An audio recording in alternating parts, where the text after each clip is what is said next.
Johnson Wax Program with Fibber, McGee, and Molly.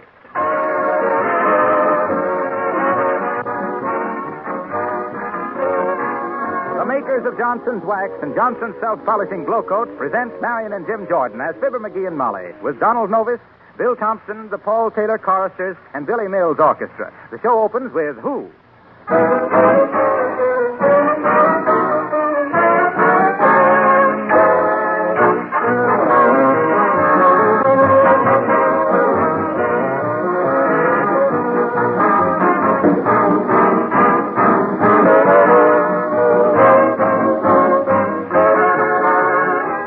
Has it ever occurred to you that when you're in the kitchen, most of the time you're on your feet?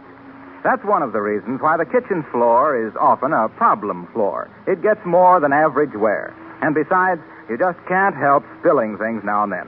Millions of women have discovered the easy way to solve the problem of their kitchen floors with Johnson's Self-Polishing Glow Coat. When you apply Glow Coat to a linoleum floor, you do two things. Number one, you protect the surface of the linoleum. Keep its colors bright and fresh and make it wear indefinitely. Number two, you save work because it's so easy to keep a glow-coated floor clean and spotless. Spilled things are quickly wiped up with a damp cloth. And, of course, there's no rubbing or buffing with Glow Coat. Nothing could be easier than using this famous floor polish. You simply put it on your floor, and in 20 minutes the floor has gleaming, sparkling beauty. That's why Glow Coat is called self-polishing. It actually does the work itself. You can use Glow Coat on your painted and varnished wood floors, too. Get some from your dealer tomorrow.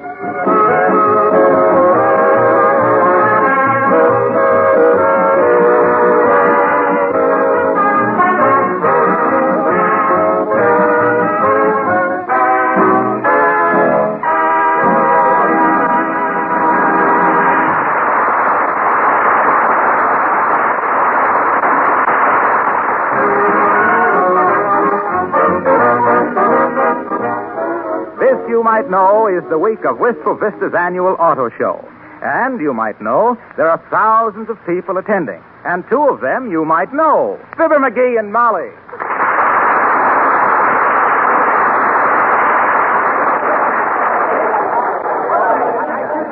Count.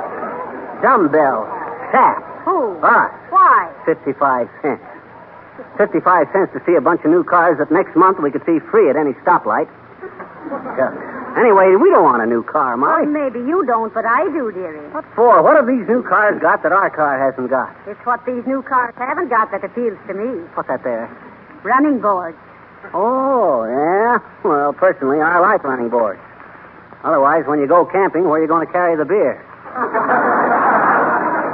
Well, now, just the same, I get a kick out of auto show. Well, not me. As far as I'm concerned, an auto show is just a preview of a used car lot. Ah, there. Good evening, folks. Could I show you some of the special features of the 1940 Hootenanny 8? Oh, it's Mr. Gildersleeve. Hi, Gildersleeve. You handling the Hootenanny 8 in Wistful Vista? Yes, I am, and a wonderful car it is, too. Uh-huh. Headlights built in the fenders built in the car built in Detroit built in 1701. What a glorious tradition. Yes, isn't it so? Oh, I don't know, Gildersleeve. Frankly, I don't like the modern trend in automobile design. Oh, you don't? Why not, McGee? Well, all I can think of is make them wider and lower every year.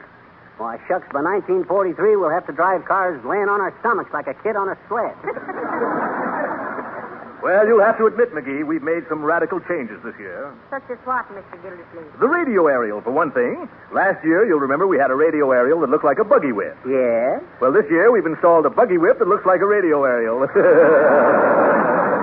Yes, that's the Hootenanny 8, folks, always the pioneer. Oh, yeah. Why, this year we have sealed beam headlights, sealed-in transmission, sealed-in lubrication. Who's that sitting in the back seat tapping on the window? That's another new feature this year, a sealed-in hitchhiker. Well, it's a beautiful car, Mr. Gildersleeve. I particularly like the idea of no running boards. How much does it sell for? Well, let me see. This car is $850 FOB. $850, eh? Say, that ain't bad. What would that be delivered, Gildersleeve? Let me figure a moment, McGee. $850 list. Uh-huh. Drive-away charge, 10% of the federal tax, state tax, fire and theft insurance, 90-day guarantee. The carrying charge equal to 5% of the 18-month note. 6.5, carry the 2, drop the 2, import, export, special surtax. Oh, yes. With the various carrying charges and taxes, McGee, it comes to just about $14,500.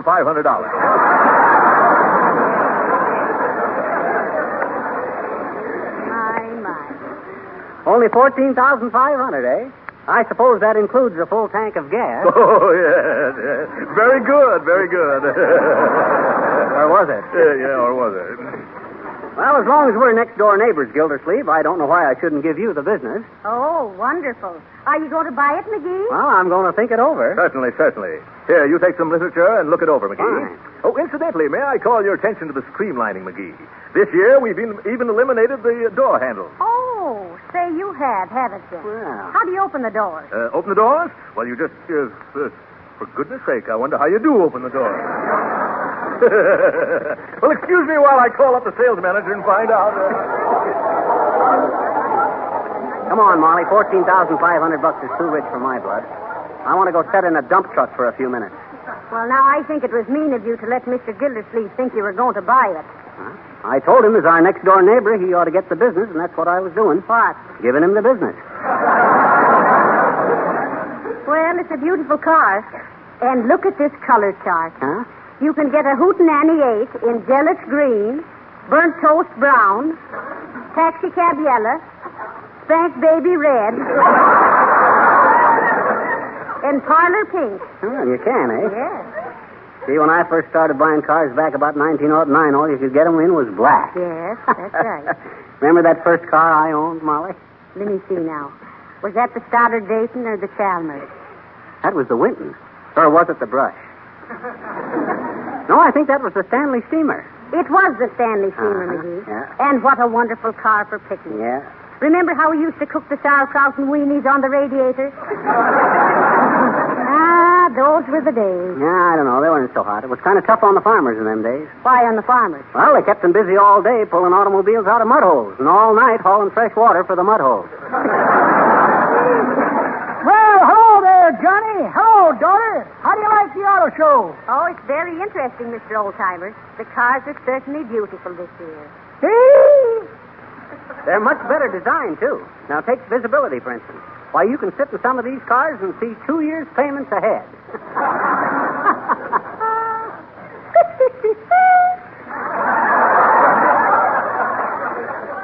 That's pretty good, Johnny, but that ain't the way I heard it. The way I heard it, one feller says to t'other feller, says, want to buy some tickets for the Fibber, McGee, and Molly? What you mean, buy 'em, says t'other feller. I didn't know their program was that good. It ain't, says the first feller. Such a turkey, they're going to raffle it off for Thanksgiving.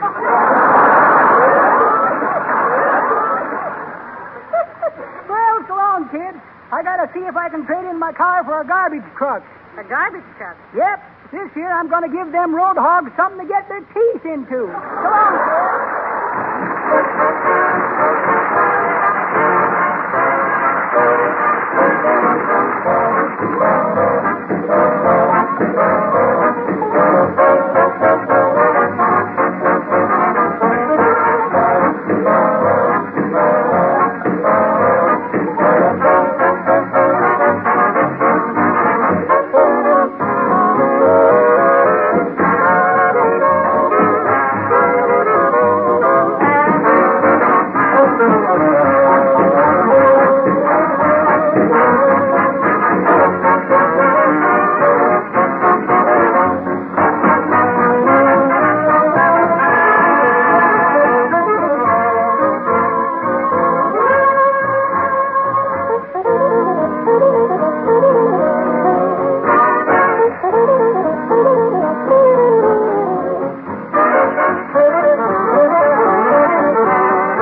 home. What are we doing at an auto show anyhow? We ain't going to buy a car anyway. Well, now, I wouldn't be too sure, dearie. We might. But why? Shucks, we only got 300,000 miles on our car. Just nicely broke in. Runs like a top. Yeah, and looks just as busy. Besides, I just put new wicks in the headlamp.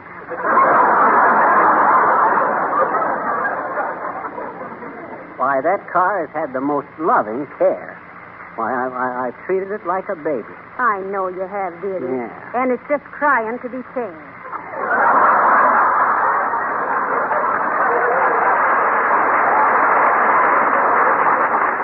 Frankly, McGee, I'm ashamed to ride in that old jalopy. Why, the seats are so high, I feel like I was riding on a Ferris wheel. The neighbors think Step right over here, folks. The latest thing in accessories. Windshield wipers, rear view mirrors, gear shift knobs, piston rings, spark plugs, hubcaps, and Thousand Island dressing. Hey, Bud, what kind of a car do you use the Thousand Island dressing on? On your garden truck. Wow!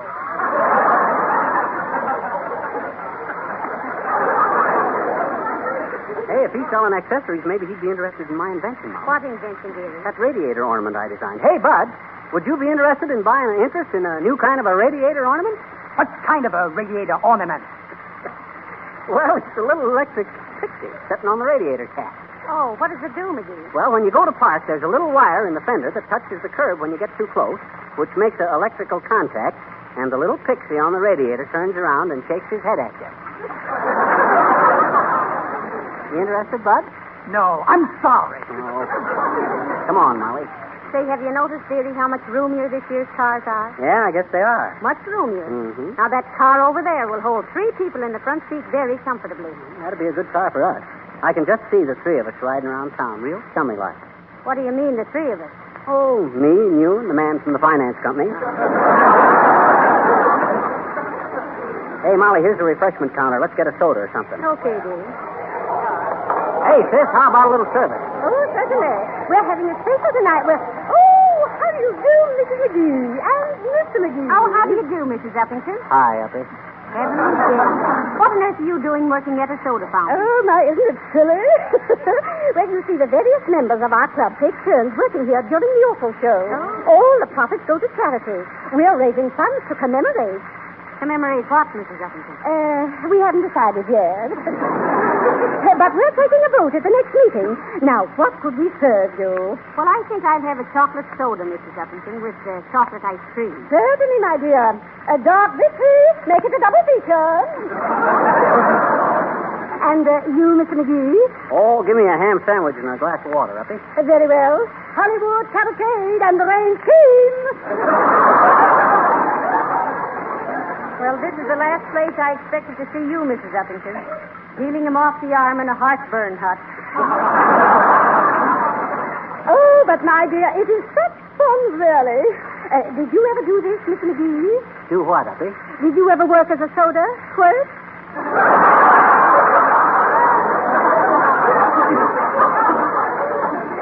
You're catching on too fast, Uppy.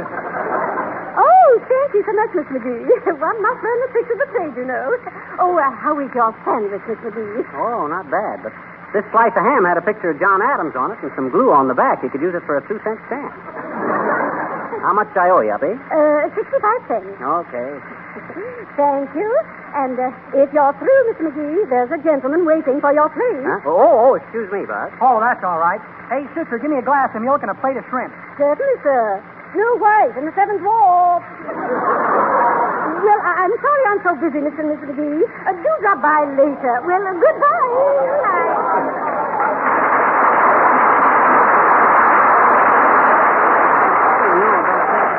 You can't tell me that's the first time Uppy ever slung hash.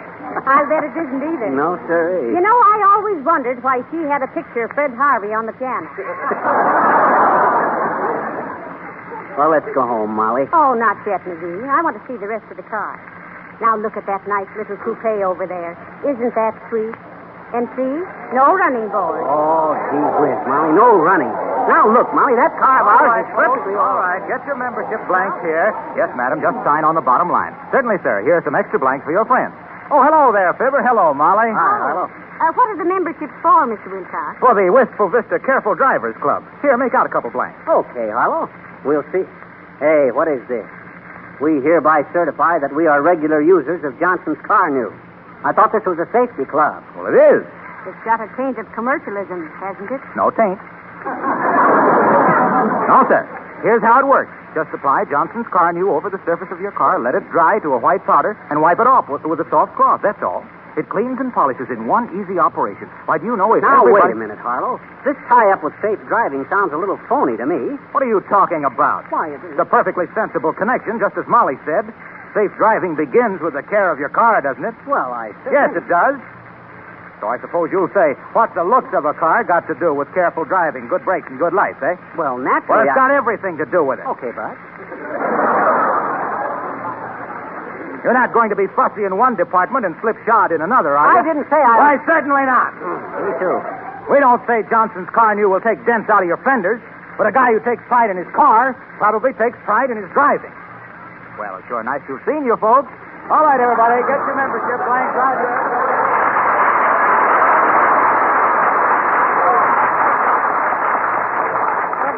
I never thought of tying up the safe driving angle with waxing the car, did you, dearie? No, but as the guy says when he seen the measles sign on the door, I guess they got something there. After this, I'll be... Oh, I'm sorry, little girl. Gee, why don't you look where you're going, I bet you. All right, I apologize, didn't I? I says I was sorry, didn't I? About what? Bumping into you. Oh, that's okay, mister. It didn't hurt. Then what are you hollering about? Well, gee,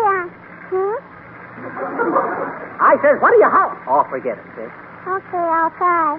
You gonna buy a car, mister? Are you, Oh, I don't know, sis. Why, are you selling them? Yes. Ah, go on. I don't believe it. Why? You're too little, that's why.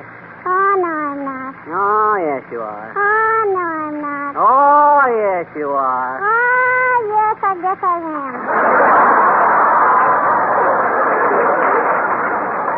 But my daddy sells them, I bet you. Oh, stooging for the old man, eh?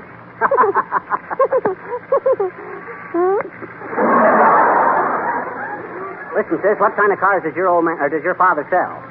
Truck. Oh, he does, eh? Well, you're the youngest car salesman I ever saw. You do any demonstrating? I says, can you drive? See, I don't know. I never tried. Just as well, I guess. You're too young to know the rules of the road. Oh, no, I'm not. Oh, yes, you are. Oh, no. Oh, gee, let's not do that anymore.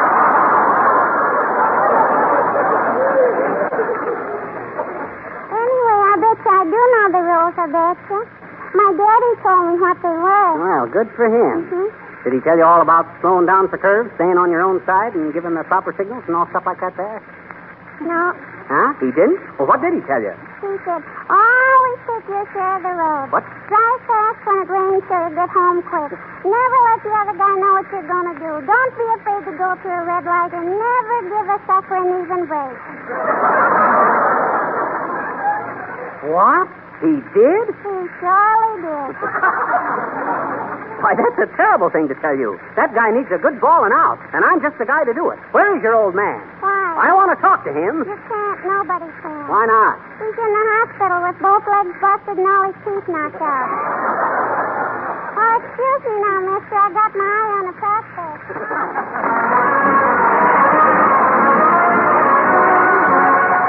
Folks, Donald Novus sings Good Night, My Love, assisted by the Paul Taylor Choruses and Billy Mills Orchestra.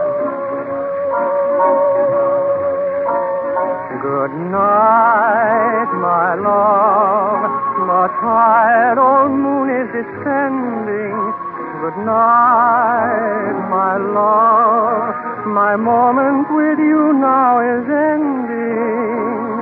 It was so heavenly holding you close to me. It will be heavenly to hold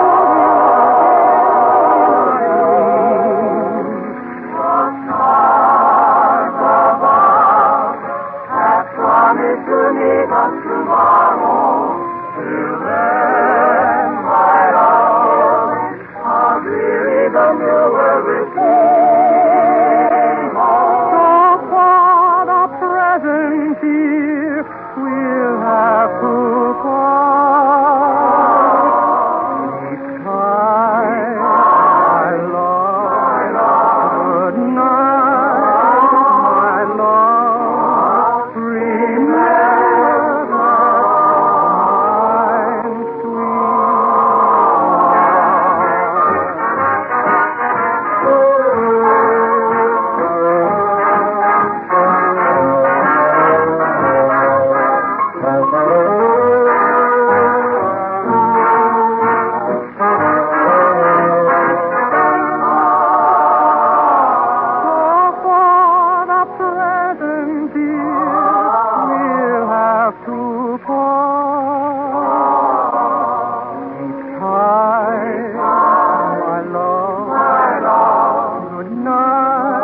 beautiful auto show, dearie.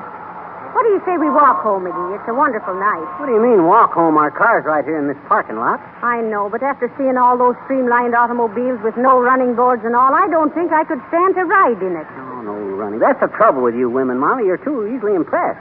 Things ain't better just because they're different, you know. All right, McGee, but you're going to have a terrible time talking me into being happy with our old puddle jumper. Nah, you wait, Molly. Give me a couple of hours with that car, and I'll dilly it up just as fancy as any of these new friends. Oh, there. Good evening, Trout Face.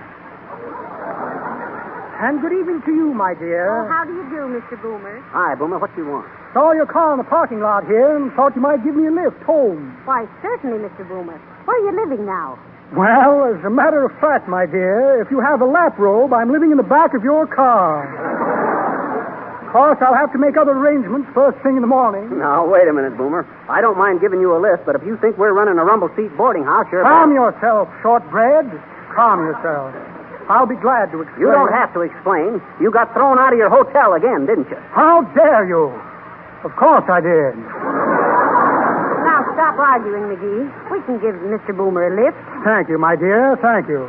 And as a slight return for your kindness, I want you to accept this lovely silver trinket. Oh, Mr. Boomer, you don't have to do that now. Well, let's see it, Boomer. Certainly. I have it right here somewhere. Now, where did I put that trinket? Trinket. Well, I know what happens here, Molly. So while Boomer's discovering that he ain't got a trinket, I'll have the boy bring our car out. Hey, Bud, it's the black one in the second row. The one with the adhesive tape on the windshield. Suspicious little tadpole, isn't he? Yes, indeed. Now, let me see. Where did I put that trinket? Oh, never mind it, Mr. Boomer. I don't... Oh, I insist, my dear. I insist. I have it right here somewhere. Trinket.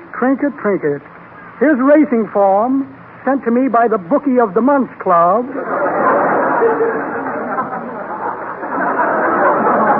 Dozen photographs of bank presidents. Had them hanging in my room all summer. Made a very effective cooling system. Instead of false teeth, I'm pawning for a destitute friend. Poor fellow. Ah, well, beggars can't be chewers. A letter from an old girlfriend. Illiterate little baggage. Refers to me as a friend in human form. She can't even spell friend. Ah, yes, and here's a life mask of my brother Edwin. Hideous little fellow, isn't he? And a check for a short beer. Well, imagine that. No trinket. Wonder what I could have done. Dear.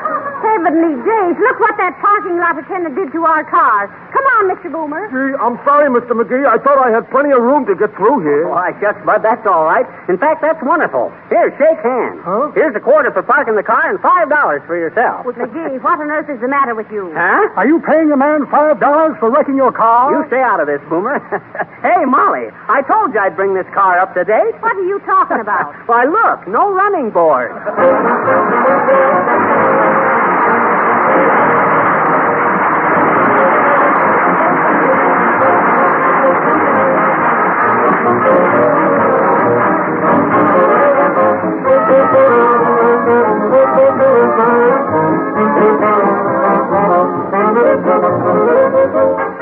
Fibber and Molly will be back in just a moment.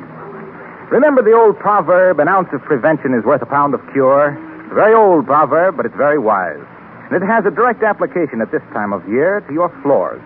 In fact, I might restate this proverb as follows. A coat of wax will give your floors protection against the dirt and slush of winter weather. There's no time when your hardwood floors need the protection of Johnson's Wax more than during the days of rain and snow. When floors are wax protected, dirt and dampness are quickly wiped up, leaving the floors beautiful and completely untouched. And of course, the time to Johnson Wax those floors is right now.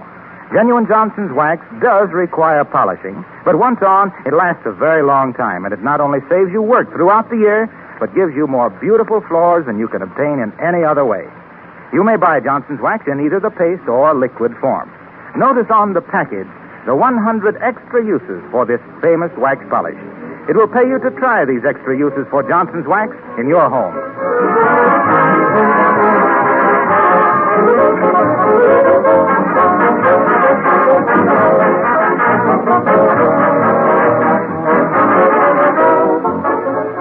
in again next week, folks, for the further adventures of Fibber, McGee, and Molly.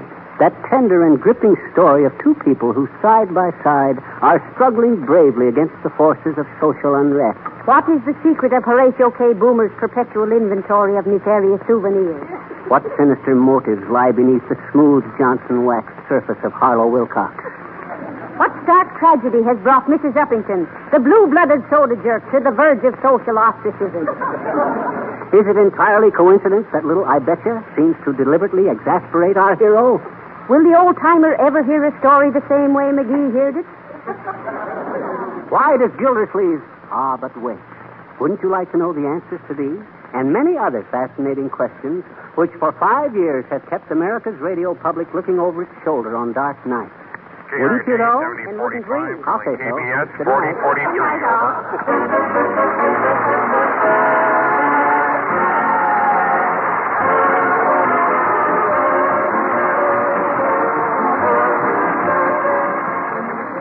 This is Harlow Wilcox, speaking for the makers of Johnson's Wax and Johnson's Self-Polishing Glow Coat, Racine, Wisconsin, inviting you all to be with us again next Tuesday night at this same time. Good night. This is the National Broadcasting Company.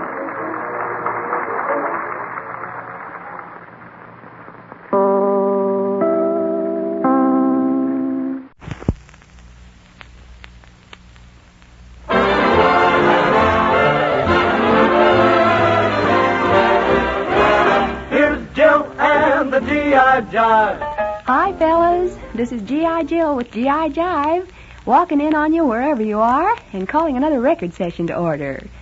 15 minutes of records are about to flood the AFRS beam with a few of your favorite bands and singers. So, if music suits your mood, let's play records. And first, a tempo setter by Kay Kaiser, also known as 26 Mile, which is 26 miles from Fairbanks, which is a long way from lots of places. When I was in Alaska, I dropped in at 26 Mile, had some chow. Also did a bit of KP. Yep, they had clean dishes for the first time in months. All kidding aside, the 26ers like Burl Davis, and so do we all. Well, here's a record of Miss Davis's that rings all the bells there are. The best things in life are free.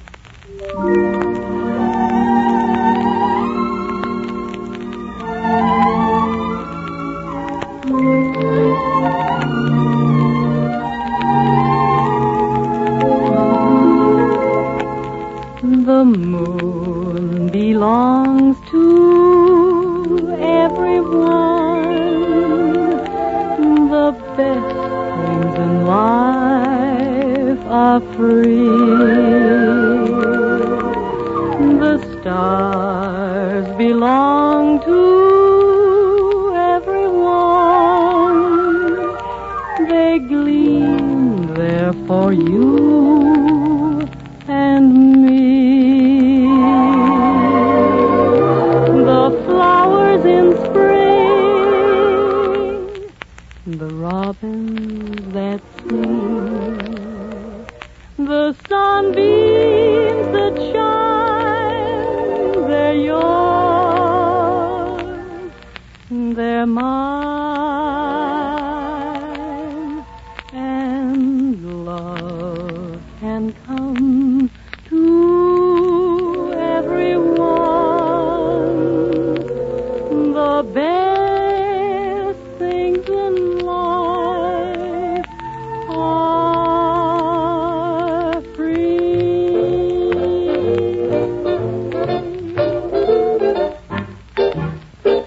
The moon belongs to everyone. The best things in life are free. The stars belong to everyone. They gleam there for you and me. The flowers in spring, the robins that sing, the sunbeams that shine, they're yours, they're mine, and love can come to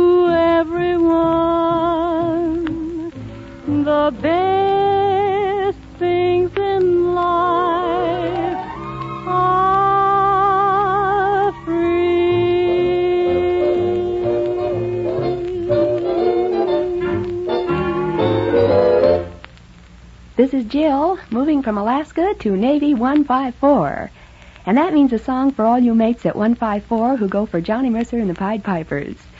This 3 minutes of music also goes into the air for the Bedside Network at Madigan General Hospital up there near Seattle. Here it is, Johnny Mercer and the Pied Pipers. And our fourth and final brings us from the Navy back to the Army and to the hospital at Denver, Colorado. They catch the show daily there. So to Denver we say hi and offer you a little serenade from Stan Kenton.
And before I go into the sign-off department, let's have a fast word about letters. Keep 'em coming. Love to hear from you. Name 'em, we'll play 'em. And send along a picture if you have an extra one. My pinup boy collection needs you. Well, that's all for now, so till next show, this is your G.I. Gal Jill bidding a good morning to some of you, good afternoon to some more of you, and to the rest of you, good night. I see we have about 30 seconds left, so let's let Artie Shaw buzz around a little bit with the Hornet. The Johnson Wax Program with Fibber, McGee, and Molly.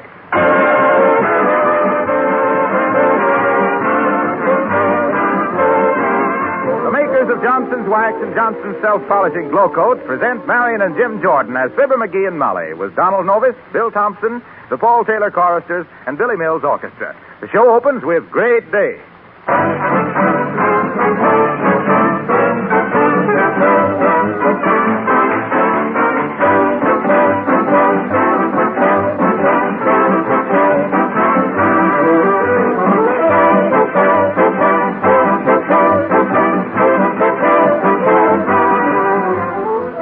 When your friends come in your front door, what is the first thing they see? What gives them their first impression of your home and of you as a housekeeper? It's usually your floors. And if those floors have a mellow, gleaming waxed beauty, then you have something to be proud of. If they're dull and shabby, then you needn't expect many compliments, and you'd better call your dealer and put in an emergency order for genuine Johnson's Wax. One application of Johnson's wax will make a tremendous difference, both in the appearance of the floors and in protection against wear.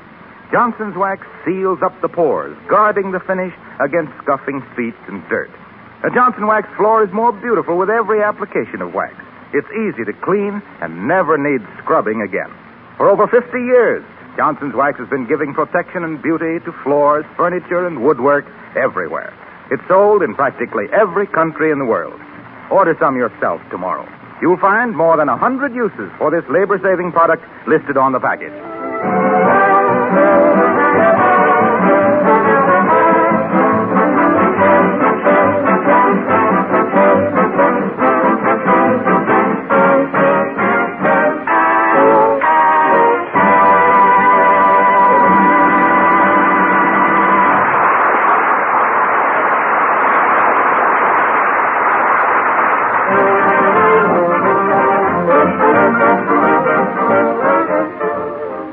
With the winter dramatic season sneaking up on us, there's been a great public clamor for Fibber to revive his original play, Hiawatha, which you may remember had a long run at the Bijou Theater one night in November 1936. And here in the living room at 79 Wistful Vista discussing the revival, we find Fibber McGee and Molly.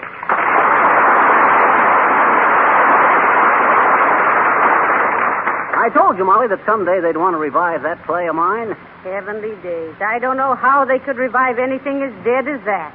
Oh, I don't know. I think it's a pretty catchy little play.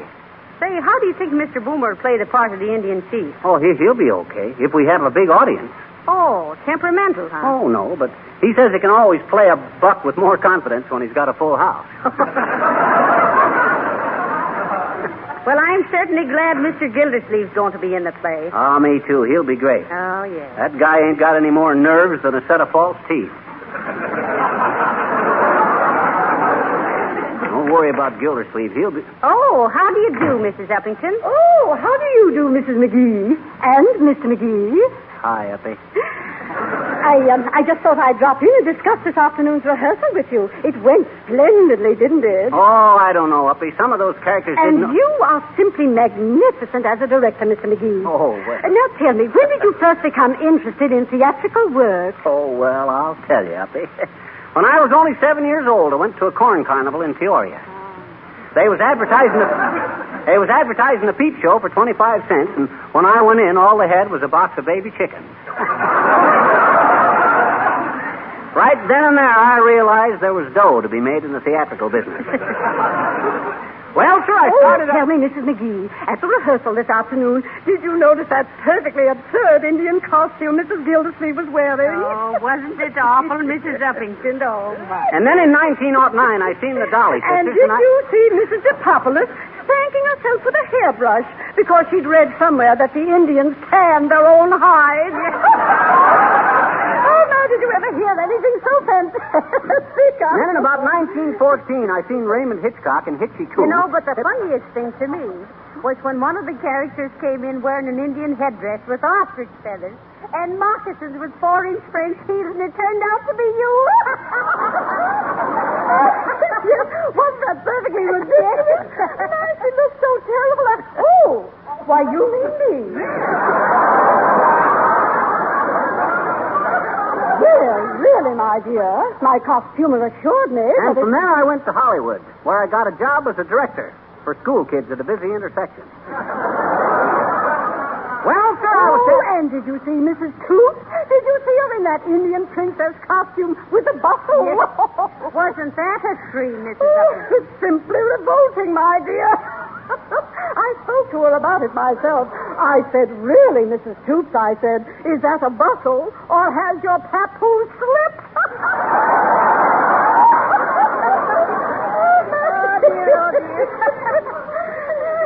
And by that time, I seen where talking pictures had a real future.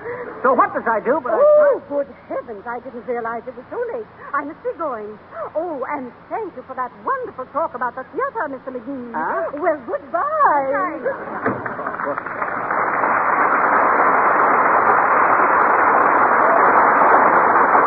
What did she mean to talk about the theater? I couldn't get a word in edgeway. Oh, well. The way you gals like to rip each other up the back, it's a wonder you ain't born with zippers on your spine. Thank goodness we got some good male characters in this play. Say, how will Mr. Gildersleeve do? Oh, I say, don't worry about him. He's wonderful. Why, he's the only guy in the whole bunch that I'm absolutely sure of. Oh. You see, he's in the big moment of the play. That's where I come in. Oh. Come in. Oh, hello, Mr. Gildersleeve. We were just talking about you. Yeah, I was just saying, Throcky, old man, that if everybody in this show was as dependable as you... McGee? Huh? I can't go through with it. What? What you mean, Gildersleeve? Well, frankly, McGee, I don't know. How do you feel when you have stage fright? Why, that's easy, Mr. Gildersleeve. With stage fright, you have hot and cold running water in your arteries, and your hands feel like they belong to somebody else, and you wish they did. Oh, that's me. But, Gildersleeve, you don't mean to tell me you have stage fright. Why, I was depending on you. I'm sorry, McGee. My goodness. I don't know what's come over me. Well, I'm simply terrified. Oh, well, that's too bad, Mr. Gildersleeve. Oh, come, Throcky. You can do it all right. After all, I seen you make a speech at the annual Rotary Club's banquet and never even fiddle with a fork. Yes, McGee, but that's different. I've been making that same speech for 20 years. But this... No, I can't do it, McGee. Oh, come on, Gildersleeve. You only got one line. All you have to say is, here comes Hiawatha now. Yeah? Sure. That's all there is to it. Go ahead. Let's hear you do it. All right, I'll try, McGee. Here comes Hiawatha now. Oh, well, heavenly days. Now, what's the matter with that? Those pauses were very dramatic. Oh, no.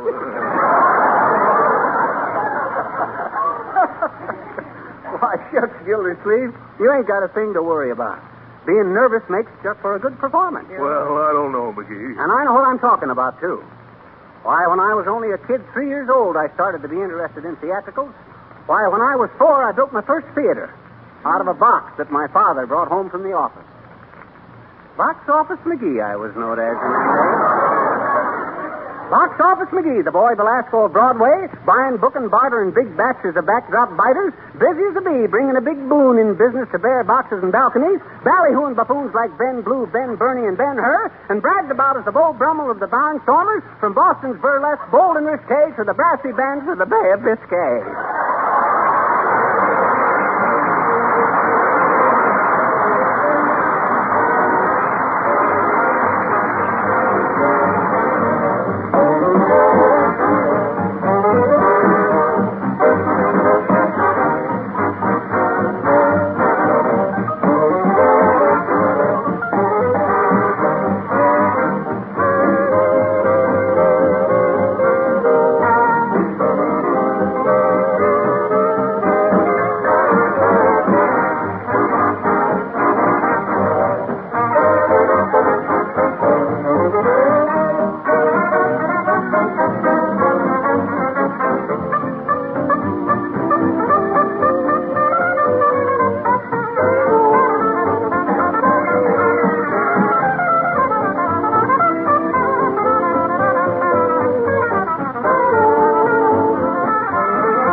got to get to the theater in time to check the scenery and costume. Here, right down this alley here. Heavenly days. Why do all stage doors have to be up a dark, dirty old alley? Don't sneer, Mrs. McGee. That's a valuable tradition. It brings the actors back to reality.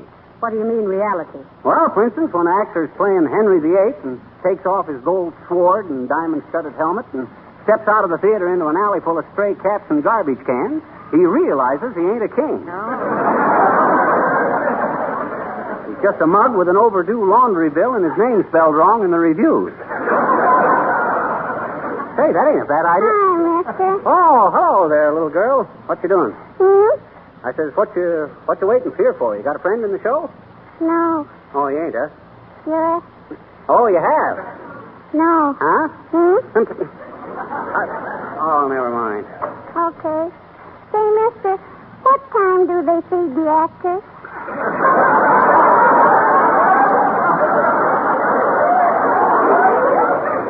Well, that's a tough one to answer, sis. A lot of actors have asked that same question.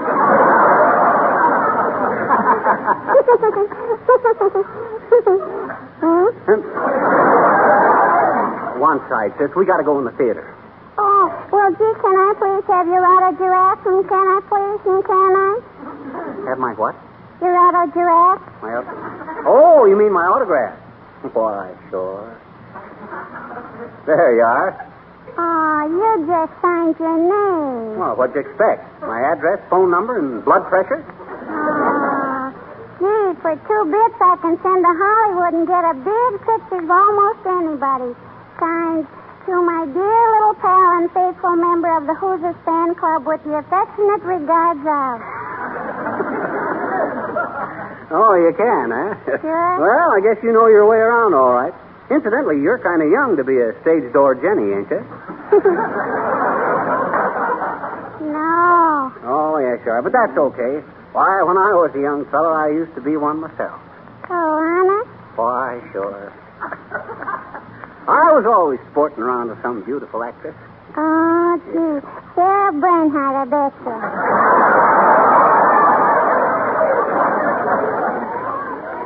Well, I wouldn't go that far back, sis. You hear her talk, Molly? She don't even know what a stage door Johnny is. Oh, yes, I do. Oh, no, you don't. Oh, yes, I do. Oh, no, you don't. Oh, yes, I do. Oh, what is it then? Well, a stage door Johnny is a chap who hangs around with orchids in his hand and dough in his jeans, waiting for a chorus girl with knots in her legs and larceny in her height.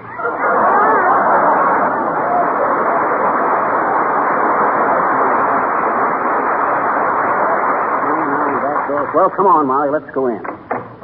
Sorry there, kids. You can't come in. Actors only. What do you mean, actors only? Oh, hello there, Johnny. Hello, daughter. Didn't recognize you. Has Billy Mills and the orchestra arrived yet? See? We was wondering if Billy Mills and his boys are in the pit. Incidentally, you know why they put them fellas down in that pit, old-timer. It's the only way you can make a musician look up to an actor.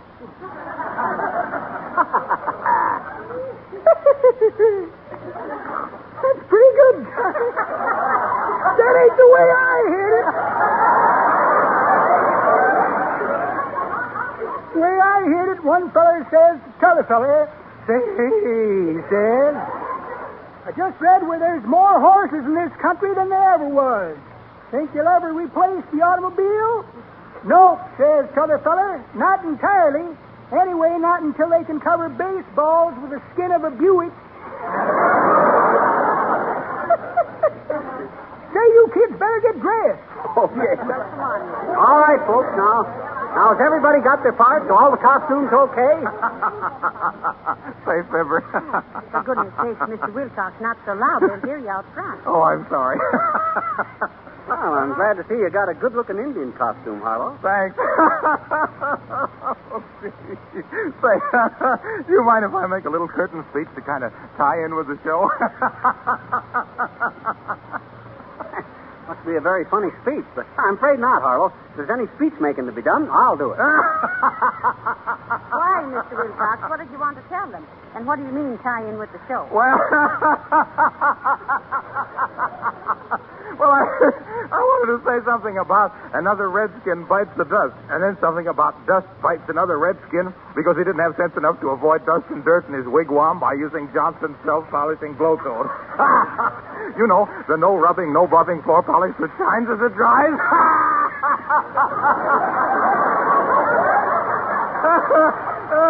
I think it'd be very neat. Oh, no! Hey, what's the matter with you, Wilcox? That was a cute idea, but it wasn't that good. It wasn't? Why? Oh, I guess it wasn't. No! Well, what on earth is so amusing? What? Oh, you mean, what am I laughing at? I can't help it. The feathers in this darn headdress keep tickling the back of my neck. Hey, what do you say, Jasper?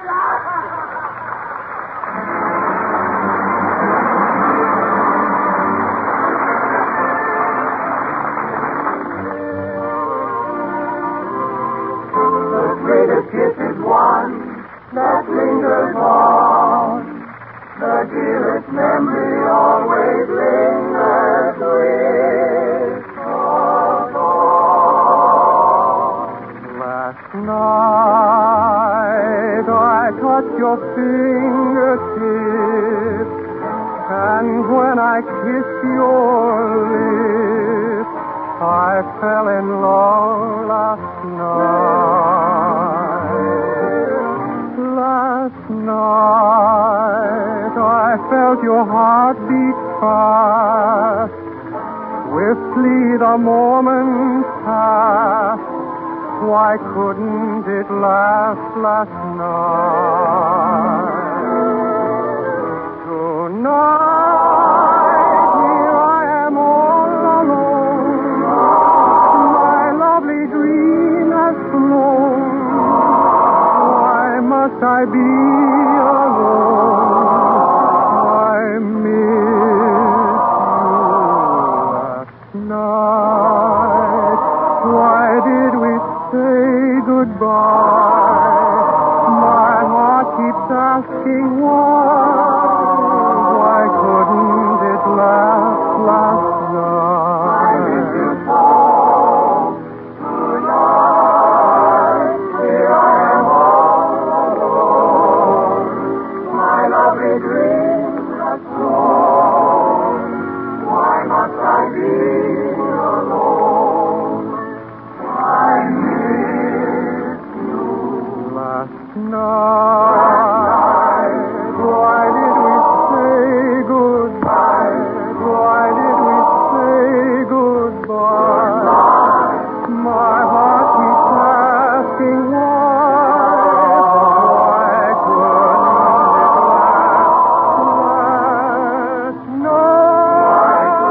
it last last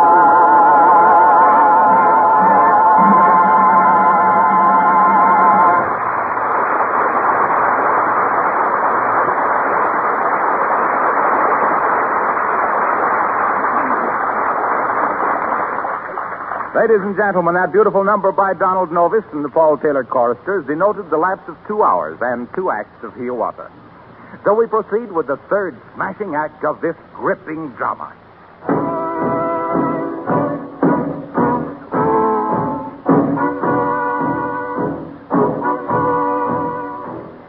As the curtain rises, Pocahontas is talking with her father, Chief Powhatan. And what does my father, the mighty Chief Powhatan, think of my lover? Well, now, my little beaver dam, or dame, I don't believe I caught the name, but if he is a mighty warrior, perhaps he is the right lad for you.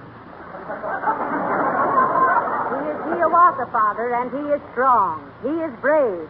He is handsome. He is, well, in fact, Popsy, he's Clark Gable with feathers. Why doesn't Pocahontas rave about some handsome local brave?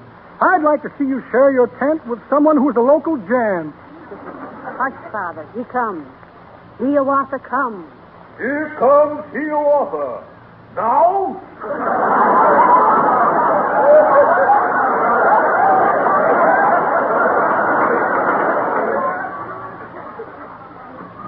Hi, Pocahontas. Hi, Hiawatha. Whither comest thou hither from? From the shores of Hoochie Coochie, from the shining big sea water, I have come for Pocahontas. Tell your dad I want his daughter. Welcome, welcome. Keep our toopee, or to our teepee. Hiawatha, mighty warrior. Listen, Pokey, tell your father not to sneer at Hiawatha. If he does not care for strangers, he is just a dog in manger. Say not so, my Hiawatha. He is but the chief, my father. He is old, and though he's flighty, he is Powhatan the mighty. Father, this is Hiawatha. Hiawatha's my boyfriend. Hello, my boy. I hear you're smarting. Smotin'. Smitten.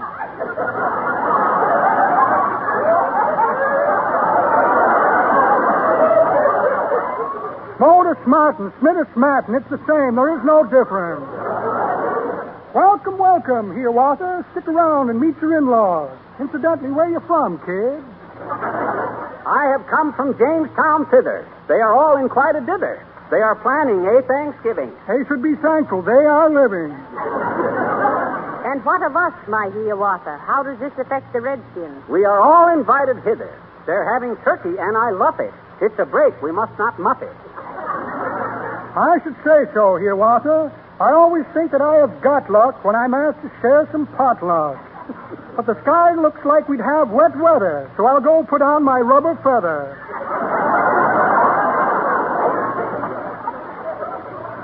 What's this mini-ha-ha rumor? Or has gossip pulled a bloomer?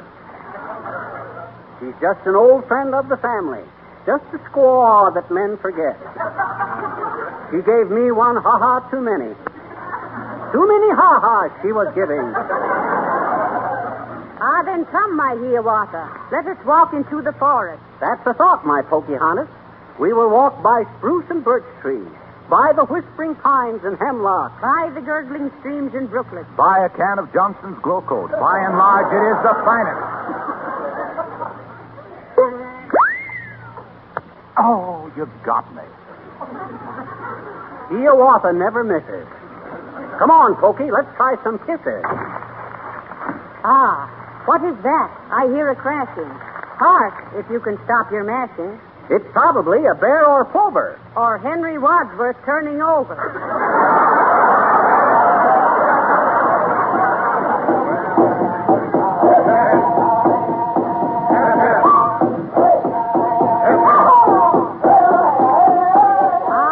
Look, they come, my Hiawatha. It is Powhatan, my father. They are noisy. They are fearful. They give me an awful earful. Me too. Hiawatha hears them whooping. Listen to that boop-a-dooping. It is not their spears, I fear. It is just their hoops, my dear. If I were you, I'd make for home. They plan to devastate your dome. You lose your hair and I lose you. I wouldn't blame you if you blew. Say not so, my sweetheart true. I'll stay and shoot a buck or two. Look, my boy, you see, it's this way. My warriors seem to resent my daughter marrying outside the tribe. The tribe thinks we should beat your brains out. All right, boys, grab him. Oh, Father, make them stop that yelping. My lover's bald and not worth scalping. Never mind them, Pocahontas. It appears they just don't want us. If these boys are really sore, that's all there is. There ain't no more. Blindfold him. That's it. No. I'll bring him over to this stump, and if he struggles, slug the chump. Father. Careful there. Be quiet, daughter. This guy jilted Laughing Water. What? Just got this wire. Racine, Wisconsin, where Minnie Ha-Ha works for Johnson. She says she had him in the halter, but he faded at the altar. All right, boys. All right, boys. Let me at him with this tomahawk. Now, where'll I put that tomahawk?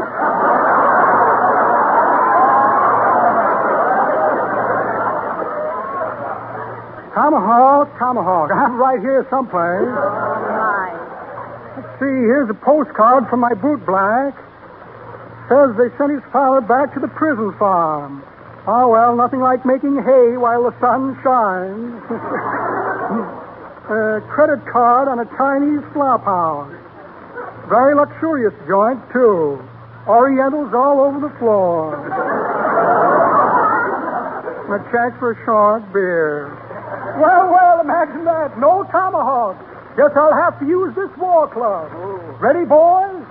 When I say 3, bash his brains out. Maybe we should have brought a smaller club. Oh, Hiawatha, darling, do not let them bump you off. Goodbye, Pocahontas. Tell the costumer I died with his moccasins on. Not so, my boy. We cannot do it. If we went on, we both would rue it. Hey, what you mean, Powhatan? History says you were saved. Huh? And who am I to make a mug out of history? Oh. You are saved. Hiawatha is saved, and we will live happily ever after. Oh, where's the applause? Didn't they get the idea? Didn't who get the idea? The audience. Oh, them. They went home long ago. Low brows.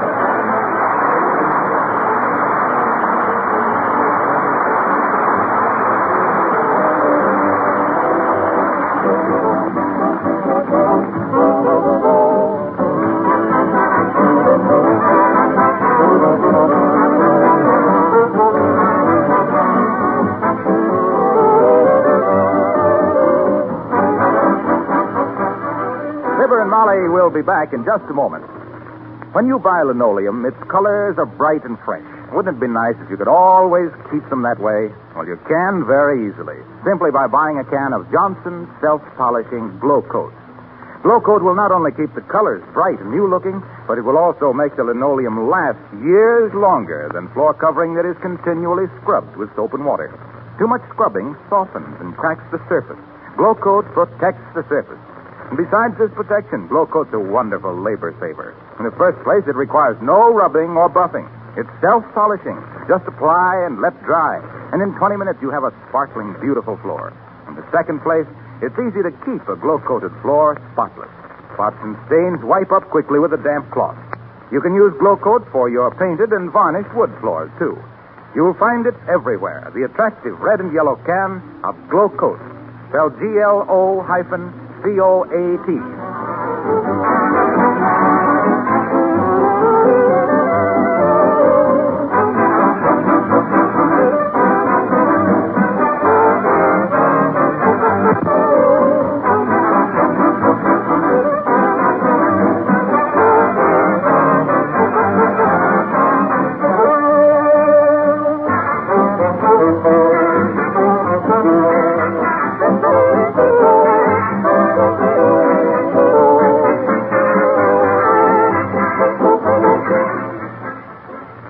Sorry to announce that Donald Novus, who has been with us for more than a year, leaves tonight for a personal appearance on the concert tour. Yes, and we're very happy to have had you with us, Don, and we all wish you every success. Lots of good luck, Don. Thank you, Fibber and Molly. Good night. Good night, all.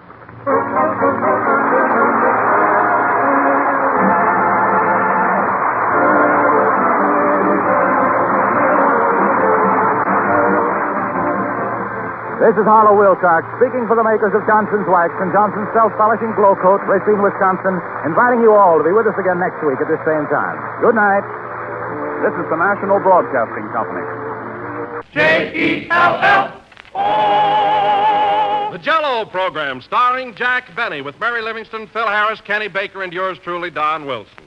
The orchestra opens the program with This Is It.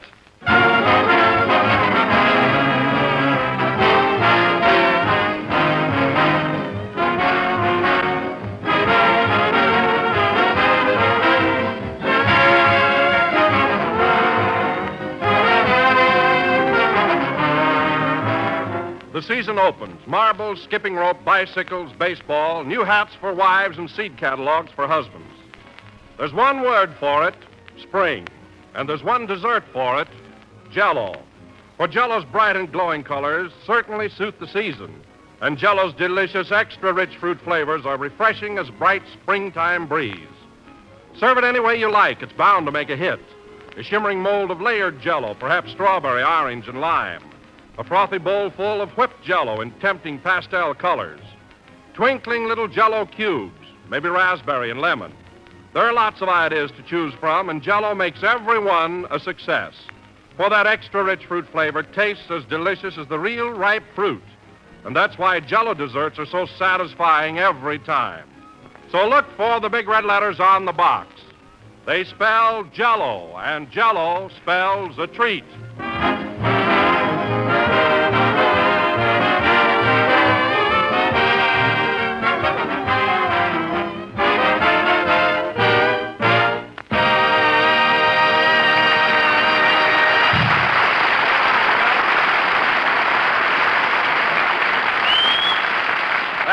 This is it, played by the orchestra. Now, ladies and gentlemen, every Sunday at this time, it is my custom to bring you Jack Benny. Tonight, however, Jack is confined to his house with a slight cold. Slight? I went to see him this morning, and there was a man with a sickle sitting on his bed. Oh, he isn't that bad. Say, how'd Jack get that cold anyway? Well, he got it from Carmichael, his polar bear. Well, it's his own fault. He shouldn't have kissed him. It wasn't that. Jack's been taking care of him, and that's how it happened. Boy, between Jack and that polar bear, Rochester's sure got his hands full. He certainly has. Well, anyway, let's get on with the program. Now, folks, inasmuch as Jack is unable to be here tonight, Phil, Kenny, and I are going to try to bring you our own little show, which we hope you will. Jeepers creepers, I ain't closed my peepers. Jeepers creepers, I ain't shut my eyes. Rochester. Gosh, oh, get up. I can't hold my head up. Gosh, Rochester, quiet. I feel bad enough without that Central Avenue serenade. Hand me that cough medicine, will you? Here you are. Thanks. This room sure is funny sight. You in one twin bed and that polar bear in the other. Well, what's funny about it? If there was a walrus on the sofa, you'd look like Alice in Wonderland. No, don't be so fantastic. Quiet, Carmichael. Daddy's right here with you. Quiet now. I can't understand why you didn't put that bear in the other room. Well, because you wouldn't take care of him, that's why. I asked you to do me a little favor, and you refused. A little favor? You wanted me to open his mouth and swab out his throat. Well? Man, that's just bad casting.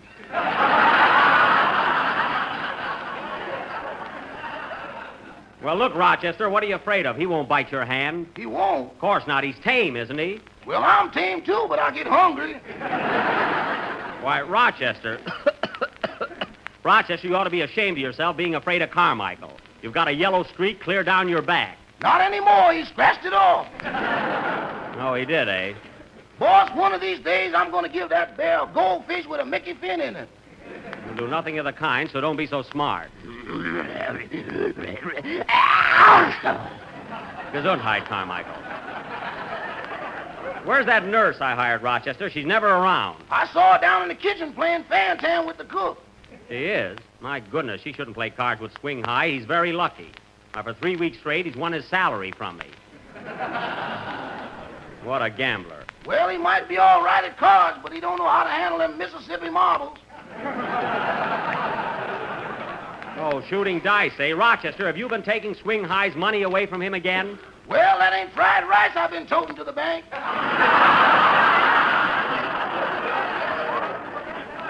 Now, I want you to stop with that dice shooting immediately. You're wearing out all your uniforms at the knees.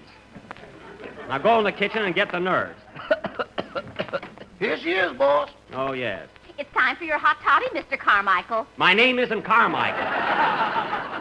I've told you 1,000 times Carmichael is that bear in the other bed. Oh, that's right. Do you mind if I put an X on your forehead? No, go right ahead. I want you to be happy here. Now, look, Miss... Latouche. Oh. Well, Miss Latouche, I wish you'd take my temperature. I think I'm getting a fever. Okay. As soon as I give the bear his hot toddy. Now, come on, Carmichael. Open your mouth. Better be careful, nurse. Man, look at those teeth. Carmichael, drink this hot toddy. Gee, you certainly are a brave girl. How old are you, Miss Latouche? Just 20. 20, eh? You better leave that bear alone so you can vote next year.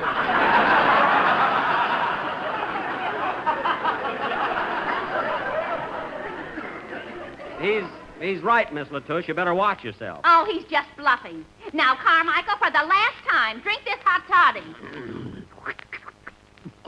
Well, he sure went for that. Was it good, Carmichael?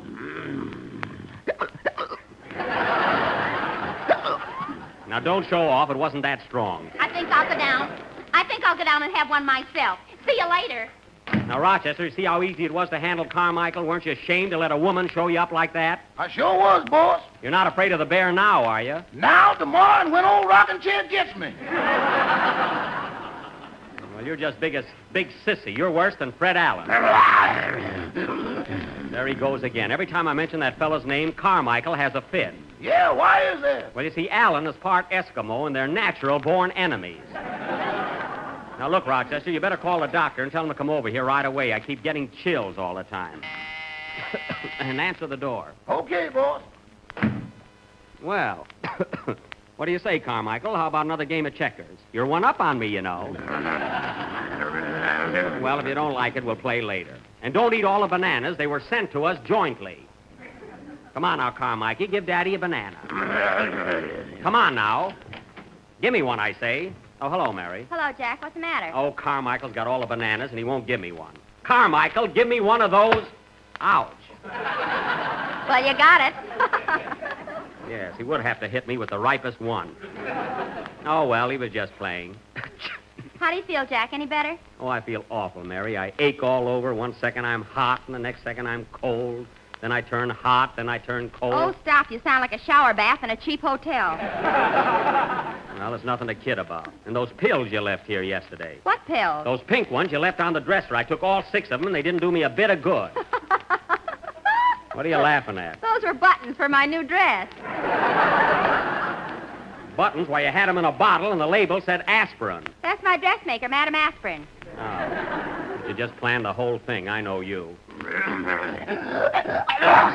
Gesundheit, Carmichael.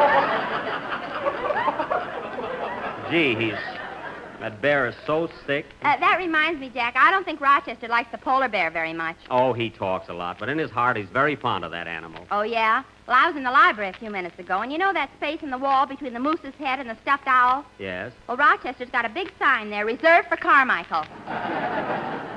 Oh, then I better keep an eye on him. Say, Mary, I was just thinking, I bet they're having a tough time without me on the program today. Oh, don't be so egotistical. They're probably doing all right. They are, eh? I can just see Phil Harris trying to run the whole show with that Hollywood and Vine chatter of his. I'll turn on the radio and we'll listen to it. Okay, hand me the earphones. Mary, I haven't got that set anymore.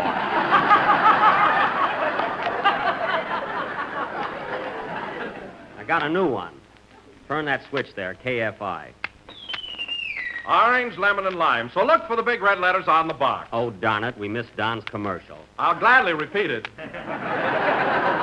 Ladies and gentlemen, the next time you visit your neighborhood grocer, be sure to ask him for a package of Jell-O. It comes in 6 delicious flavors: strawberry, raspberry, cherry, orange, lemon, and lime. So look for the big red letters on the box. Attaboy, Don. That was a goodie. Right in the groove. Yeah, man. Listen to Phil. And now, boys and girls, you're going to hear a little ditty from our little old tenor who's got plenty on the ball. The 8 ball, folks. Oh, brother, is he corny.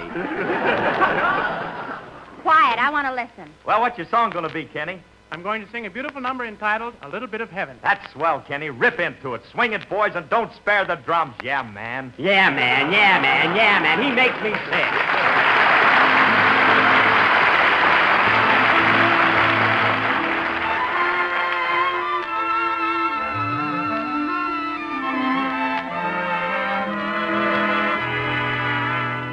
Have you ever heard the story of how Ireland got its name? I'll tell you so you'll understand from whence old Ireland came. No wonder that we're proud of that dear land across the sea, for he's the way me dear old mother told the tale to me. Sure, a little bit of heaven fell from out the sky one day and nestled on the ocean in a spot so far away. And when the angels found it, Sure, it looks so sweet and fair. They said, suppose we leave it, for it looks so peaceful there. So they sprinkled it with stardust just to make the shamrocks grow. 'Tis the only place you'll find them, no matter where you go. Then they dotted it with silver to make its lake so grand.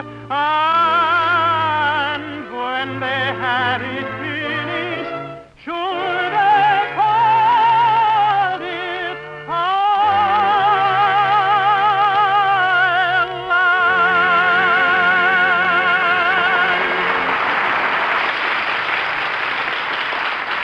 That was A Little Bit of Heaven, sung by Kenny Baker, and very good, Kenny. Boy, you really laid him in the aisles. Thanks, Phil, and I dedicate that number to our pal Jack Benny, who was sick in bed with a cold.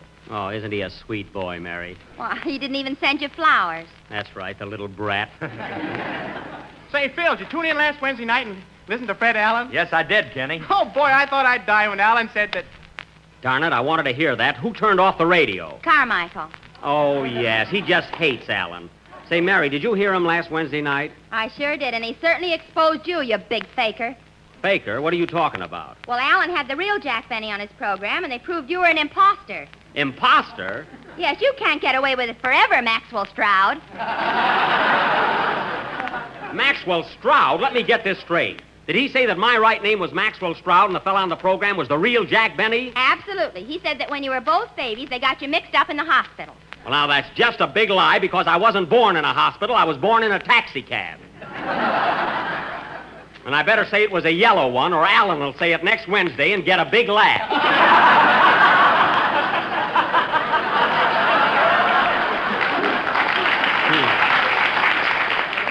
Going around telling people that I'm Maxwell Stroud. Well, aren't you? No. Then why have you got the initials MS on all your belt buckles? Listen, Mary, that MS stands for movie star. Which I am. It's just a little publicity that I wear around my waist. And you know what else, Jack? What? Allen said you were so cheap you put your finger down a moth's throat to get your cloth back. Oh, he said that, eh? Well, he's a fine one to talk. Huh.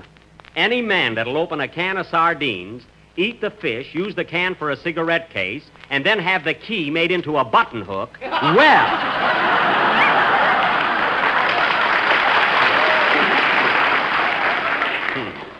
Why, he's had a cake of bath soap for 12 years, and you can still read ivory on it.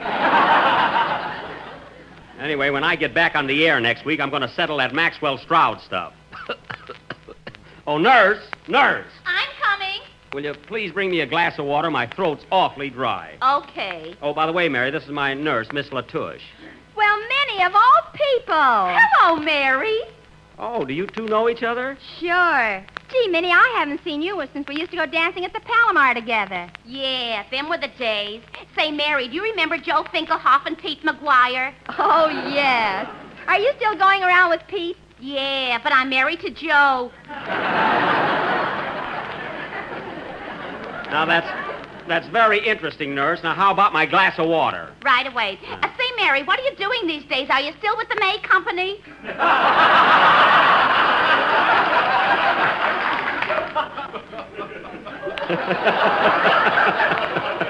No, I'm in radio. Oh, radio? Who are you working for? I don't know. It's either Jack Benny or Maxwell Stroud. Mary.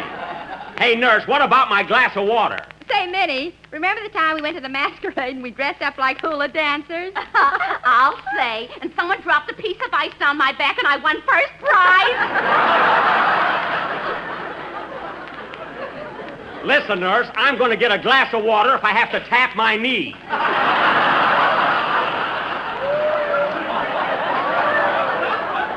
My goodness. All right, keep your shirt on. I'll be right back, Mary. What I have to go through for a little glass of water. I'm so thirsty I could drink a gallon. Carmichael, I said gallon, not Allen. Oh. Don't be so touchy. Gee, he hates Allen. Say, boss. Yes, Rochester? Here's some flowers just came for you. 3 beautiful roses. Only 3 flowers. Who are they from? The card says we the people.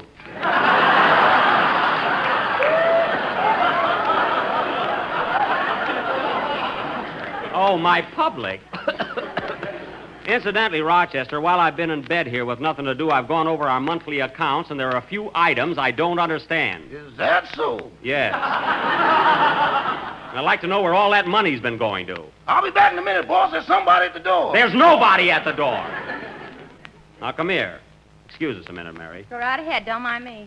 Now, look, Rochester, I don't know what kind of a system you've been using, but our food bill is something fierce. It is kind of high. High? Now, look here. Last month alone, caviar, $95. I don't remember eating any caviar. I got that for myself.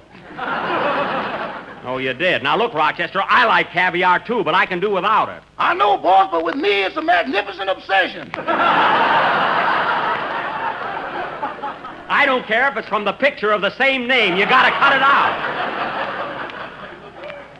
And all this scribbling and abbreviations. Look at this. PCTTHOMDO, $25. What in the world is that? You won't like that one. Never mind whether I like it or not. What does PCTTHOMDO stand for? Pork chops to take home on my day off.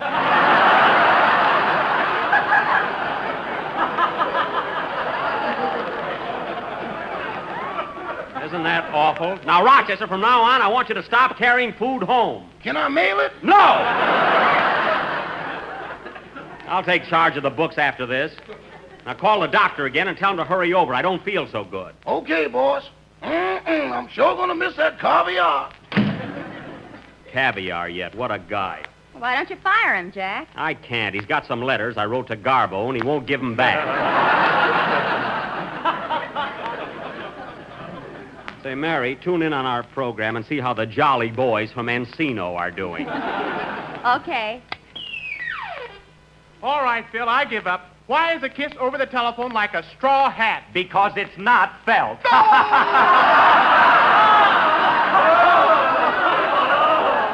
Oh, our poor audience. Oh, I wonder how Phil got that big laugh. He probably hit Kenny in the face with a pie. I wouldn't be a bit surprised. And now, folks, the boys in the band and myself are going to entertain you with a little swing number. Yeah, a little song entitled, Mother Feeds the Baby Garlic So She Can Find Him in the Dark. How's that one, folks? Are you listening? Yes, you big fool. That is positively cruel. Oh, nurse, where's my water? Oh, yes. Do you want ice in it? I don't care if the Queen Mary's in it. Get me a glass of water. Feed the baby garlic. Wait till I see him next week.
That was Honolulu, played by the orchestra and conducted by His Majesty of Rhythm, Phil Harris. Just call me Madge, yeah.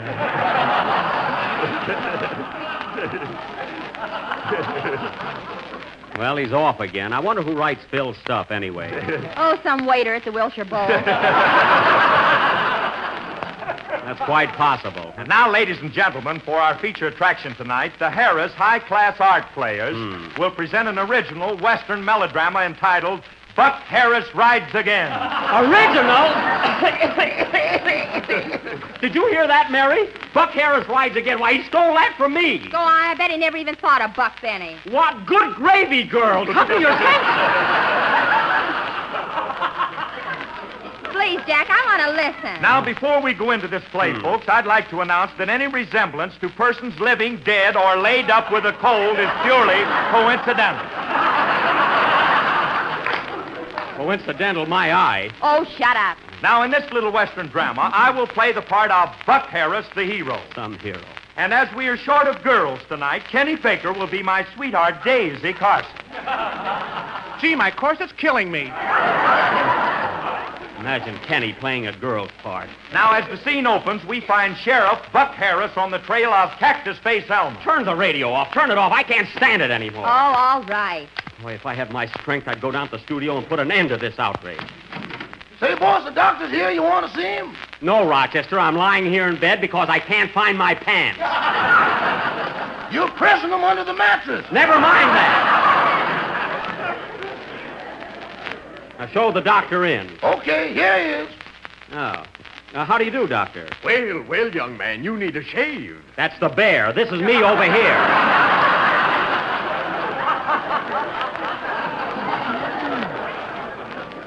By the way, Dr. Nelson, I'd like you to meet Miss Livingston. Really? Are you the Mary Livingston? Yeah, you want to make something out of it? Mary.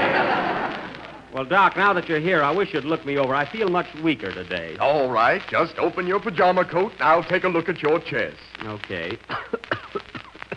There you are, Doc. My, you're kind of caved in there. Yeah. Get a load of that chest. It looks like Laurel Canyon. Oh, don't be so funny. Watch your cigarette, Doc. That's my mouth, not an ashtray. Pardon me. Now, let's see. Oh, so you're not Maxwell Stroud, eh? What are you talking about? So you're not Maxwell Stroud? No, I'm not. Then what's that MS tattooed on your chest? That's Morris and Silvers, my old vaudeville agents. They used to brand their clients.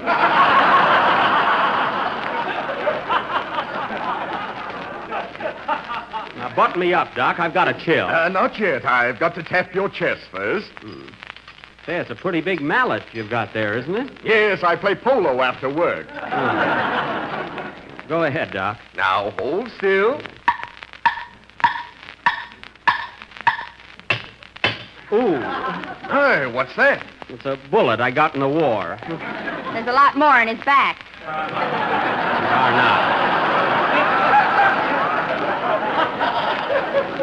Now, hurry up, Doc. I've got an awful chill here. All right, now you stay in bed and keep warm. And if you want me during the night, I'll be under a table at the Coconut Grove. So long. So long. Oh, wait a minute, Doc. While you're here, I wish you'd examine Carmichael. Oh, yes, the bear. Let's see you tap on his chest. Rochester. I'm a little worried about Carmichael, Doc. All right, let's take a look at our inflated poodle. Now, open your mouth, Carmichael. Come now, open your mouth. You see how easy the doctor handles him, Rochester? Yes, sir. My. He's got a pretty heavy cold, hasn't he, Doctor? Cold nothing. This polar bear is suffering from a bad case of measles. Measles? Why, that's impossible. Oh, yeah? I'll bet you $10 that under his fur there are little red spots. Now, that's silly. Spots under his fur. Let's rip it off and find out. Rochester, get out of here. Well, what do you think we ought to do, Doc? Just keep him warm and quiet, and I'll drop back in the morning. Goodbye. Goodbye, Doctor. Goodbye, Miss Livingston. Goodbye, Quack. Bear hasn't any more measles than I have. Tune in the radio, Mary, and see what Buck Harris is doing. Okay. So, ladies and gentlemen, Sheriff Buck Harris, having finished a hearty lunch that was topped off with a dish of tempting, delicious Jell-O, garnished with sliced bananas and whipped cream, leave it to Don, is now on his way to visit his sweetheart, Daisy Carson. This ought to be good. We now pick up Buck Harris riding over the prairie. Imagine Harris on a horse. Yeah, I'll bet it's got a Marcel mane. Yeah, and a finger wave in the tail. Woo, partner. Woo, woo. Partner, that's my horse. Well, here's Daisy's house now. I'll see if she's in. Come in. Hello, Daisy. Hello, tall, dark, and puffy eyes.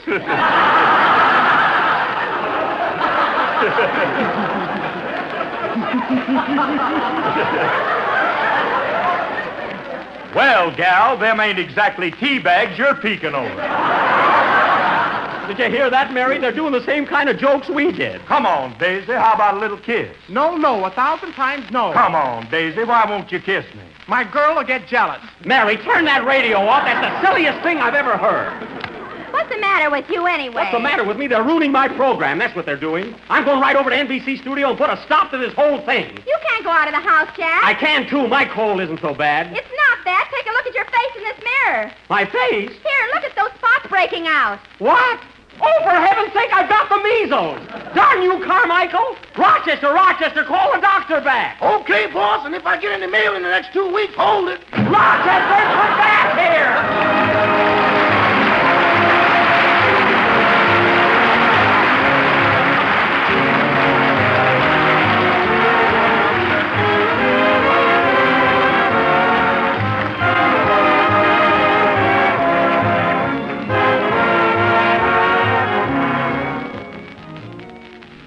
Although you often hear the phrase, pretty as a picture, you don't very often find a dish that lives up to it.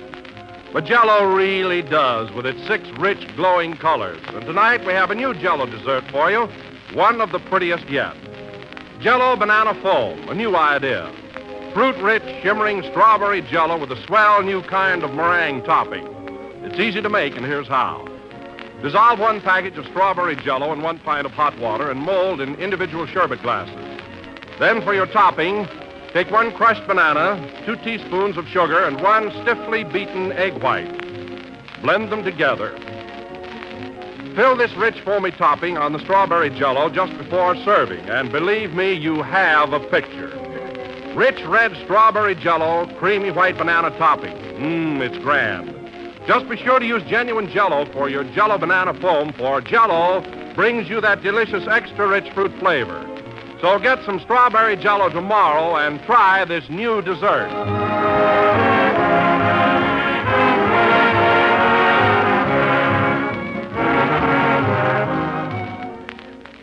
This is the last number of the 25th program in the new Jell-O series, and we will be with you again next Sunday at the same time. So be sure and listen in for further adventures of Buck Harris. Oh, yeah, we'll see about that. Shut up. Good night, folks.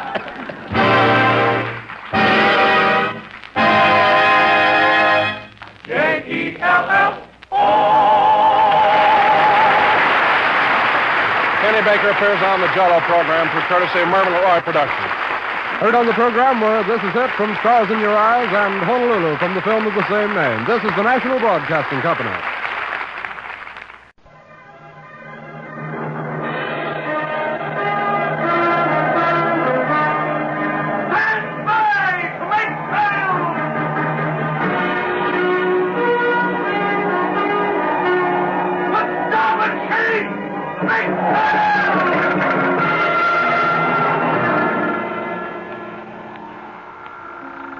Log entry, the Ketch Scarlet Queen. Philip Carney, master. Position, 36 degrees, 9 minutes south, 153 degrees, 17 minutes east. Wind light, sky fair. Remarks, departed Sydney, Australia after involvement in British law. Reason for involvement, the Queen Anne pistols and the dealer on King George Road.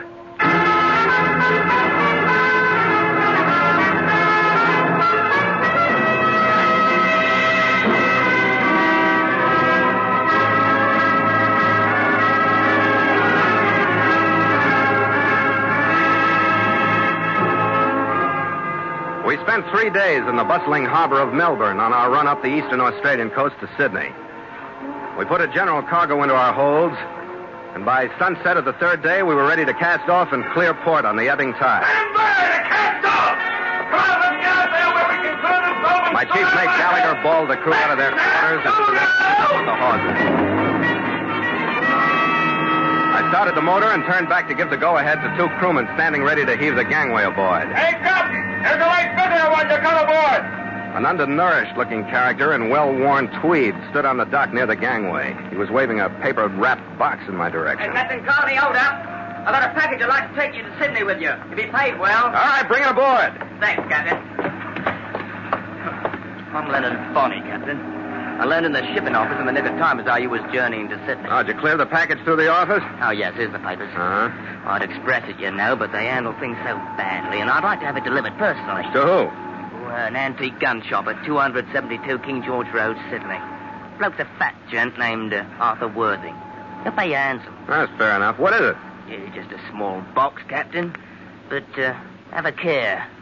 It's holding a brace of 18th century pistols, and if the truth were known, Captain, more than one murder has been committed, not only by them, but over them. Well, pleasant voyage, Captain. Pleasant voyage.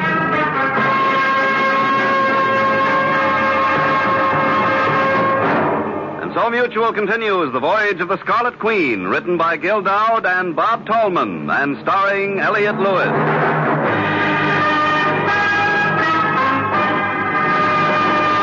The Scarlet Queen, proudest ship to plow the seas, bound for uncharted adventure. Every week a complete entry in the log, and every week a league further in The Voyage of the Scarlet Queen.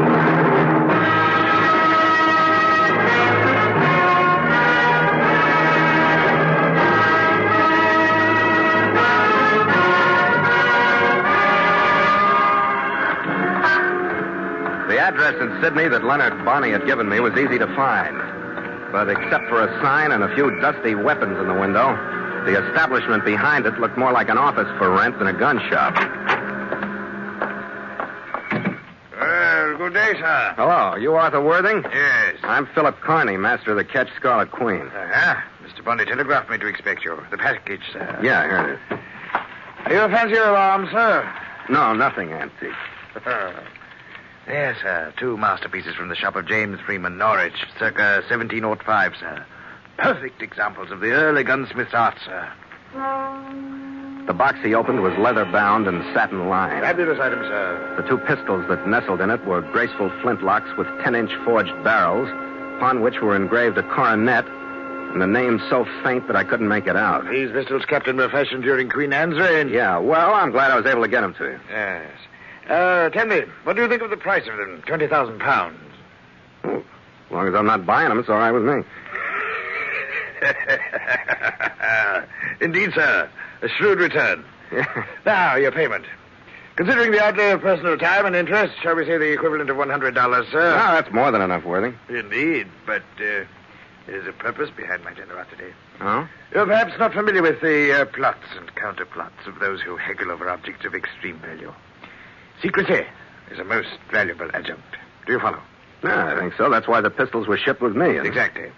Now, if I were to step from this establishment, sir, to make the final transfer, my adversaries would become immediately aware of the presence of the Queen Anne pistols here in Sydney. Oh, and since I'm a stranger... Exactly. Your movements would mean nothing. Captain Carney, I will double the freightage price, sir, in advance, if you will carry the pistols upon the final crucial leg of the journey. Well? Where do they go? Splendid, Captain. Here you are, sir. Slightly more than the original figure.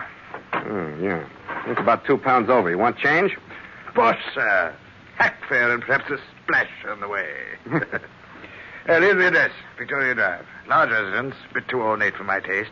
On the left flank as you approach it from the east. Yeah, I'll be able to find it. What's the name? Mr. and Mrs. Jack Rollins Hartford. Ask for either one.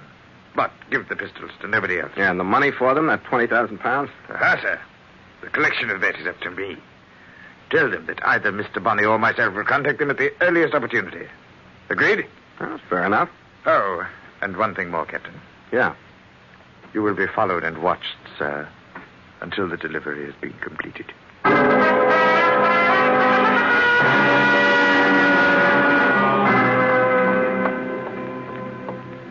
Oh, Mrs. Hartford? Yes. What did you want? I'm here to deliver this package to you. Oh, thank you. Mm-hmm. Can't remember ordering anything. Who is it from? Mr. Arthur Worthing.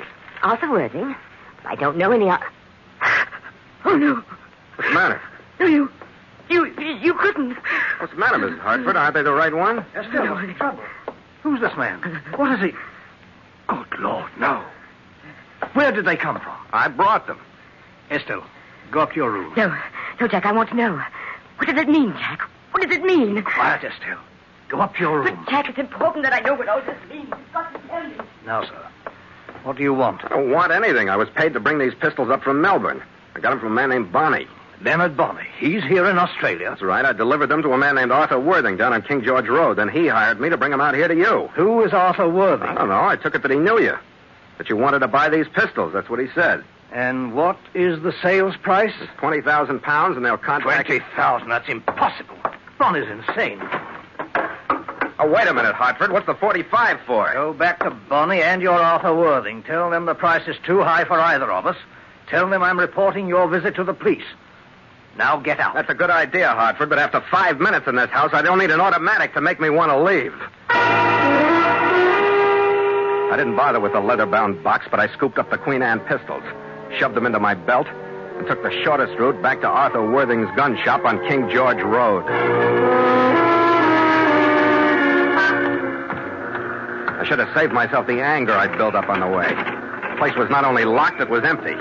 And Arthur Worthing's sign had been replaced by another that said, Office for Rent, Inquire number 13, Grove Square. I decided not to.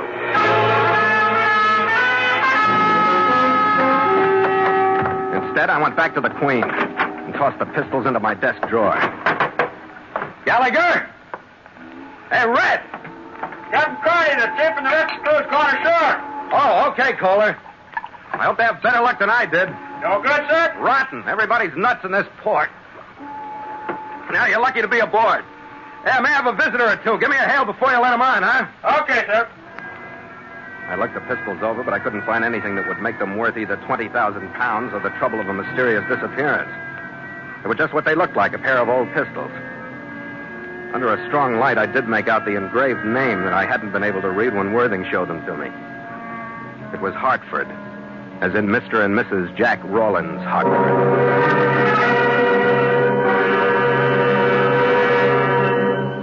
Captain Carney, looks like that visitor's bearing down on us. Okay, Kohler. I stuck my head out of the companionway far enough to see a familiar, undernourished figure in ratty tweeds making for the gangway. All right, Kohler, let him aboard.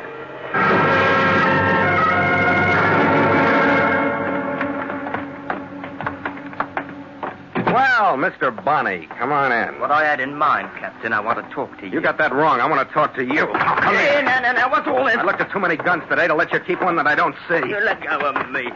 Sure. We'll feel a lot easier about one another with this Webley out in the open. All right, sit down. All right. What makes those Queen Anne pistols so important, Bonnie? Well, there's them that likes old things, you know. Worthing told you they was worth 20,000. Yeah, and more from what I've seen and heard. You shipped those pistols up from Melbourne with me and then arrived a few hours later yourself. Why? Because it wasn't healthy for you to arrive together? Blimey, you got an head on your shoulders, haven't you? Now, why don't you use it, matey? Harper didn't take them pistols, so you must still have them. What about handing them over? No. Yeah, no. What do you want, chum? A share for yourself? I might, but first I want to know how I can keep myself clear. I don't know why, but I know they're hot. That puts me in a bad spot. How do I know the local bobbies won't be calling on me? Well, come to think of it, I don't suppose you do know, do you? $200 of Worthing's money in your pocket for bringing the pistols and calling on the Hartfords. I don't suppose you'd like it if they did. Now, would you, huh? Especially considering the stories Worthing and me would tell about you if we was pinched along with you. Who rehearsed you in that pitch, Bonnie? And where is the fat boy? Oh, he's waiting, patient at the hotel. Fetch the pistols, Captain, and we'll go find Without the pistols, Bonnie. I think I can talk louder if they stay right where they are.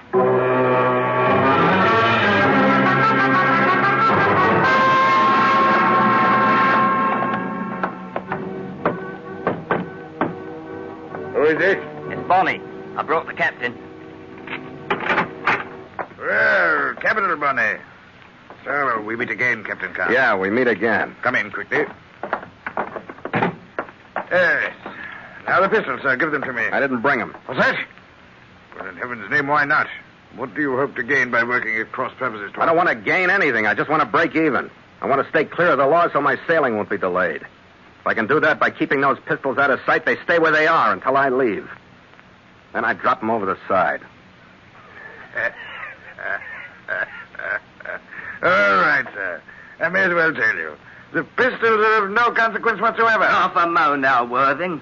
They were important enough, right enough in London when first we talked about coming out here with them, weren't they? Of course they were, Bunny. Of course they were. But now they've served their purpose. The Hartfords have seen them, my boy, and now they know that we are close upon their heels. We put the fear of the devil into them. Now, Bunny, it only remains for you to collect the money. Yes, the end of the path, Bunny. So you see, Captain, you may have your precious pistols. Yeah, I see quite a few things. Blackmail, huh? Of the grossest sort, sir. But intricately and patiently contrived by Bunny and me, so that now its profitable culmination is at hand. We will be handsomely paid by the Hartfords to keep secret a murder of which they are guilty. I think we need them pistols. Nonsense, my boy. They have no consequence. Eliminate them from your mind. And I guess that leaves me out, doesn't it, Worthing? I can go? Uh-huh. To clear yourself with the police, indeed you cannot. You value your ship's schedule too highly, sir, for me to allow you your liberty now. Now, we finished. We brought into such sharp focus. Now, see if the captain has come bearing arms, Bunny, whilst I control him with my own. Right you are, and with pleasure, too. All right, you can save yourself the trouble. Well, I'll just have a look to be sure. No tricks now. I hope the judgment will hold you in check, Captain. If he does not, I shall be forced to kill you. Upon my word, sir, I mean that. Save the threats, Worthing. Get this punk off of me. He's not carrying anything, not even a blade. What now, Worthing?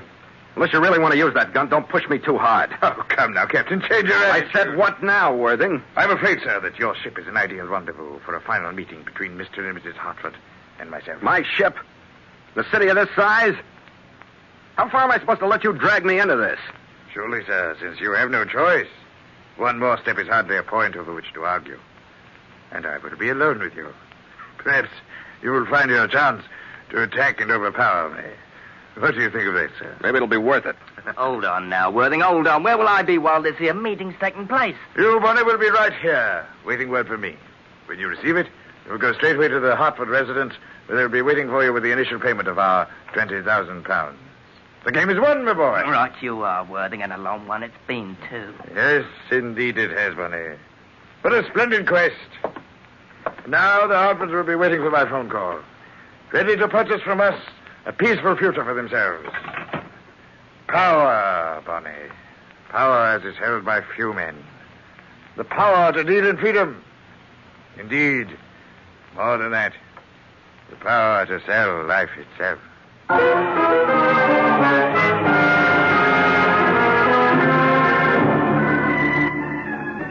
In here. In the cabin here, if you please.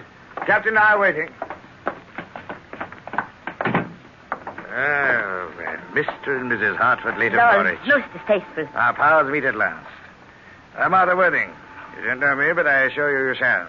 You remember Captain Carney, of course. Oh, yes, quite. Yeah, they probably do. Yes, will you remember the captain? I'm afraid I have distressing news for you.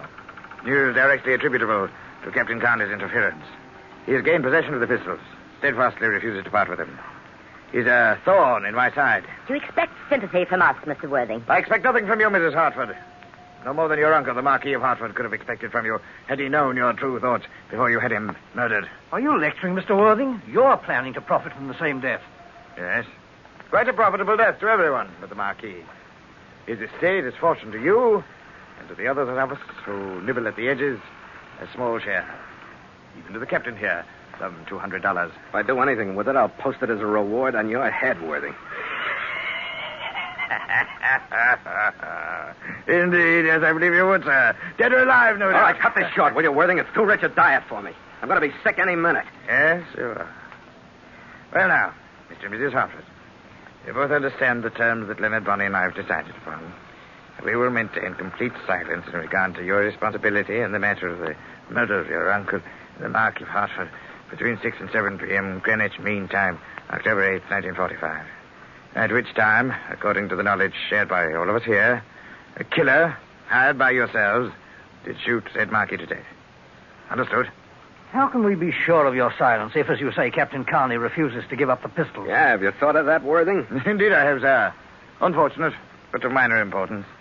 The theft of the pistols, according to your plans, was to be the generally accepted motive for the murder, in view of their great value, since they did indeed disappear. But why worry? Who would correlate them with the true story, except us? We could never be sure. My word will be kept. But that blackguard Bonnie, I readily admit I don't know. The proof of your guilt lives with him. He may decide that he needs more money one day, but... Yes, well, back to the matter at hand. The cost to you, Mr. and Mrs. Hartford, is £20,000. 5,000 of it to be paid tonight to Bonnie, who will meet you at your home. The rest within the next 7 days. Well, I don't see how that's going to be possible. Oh, come now. It must be possible. Let's just spend the rest of your days in the murderer's cage. Surely rather than sacrifice the gracious life you've now lived. I don't know. The time is so short. We'll manage, Estelle. There must be a way. We have the 5,000.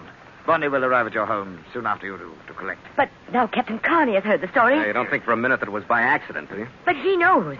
What good is buying your silence when first he knows, then someone else, and then someone else? I can't stand it, I tell you. I can't stand it. Convince her, Hartford. Convince her that there's no reason to fear Captain Carney's knowledge. I have my own plans for him. He'll not use his knowledge. You may be sure of that. I shall see to that myself.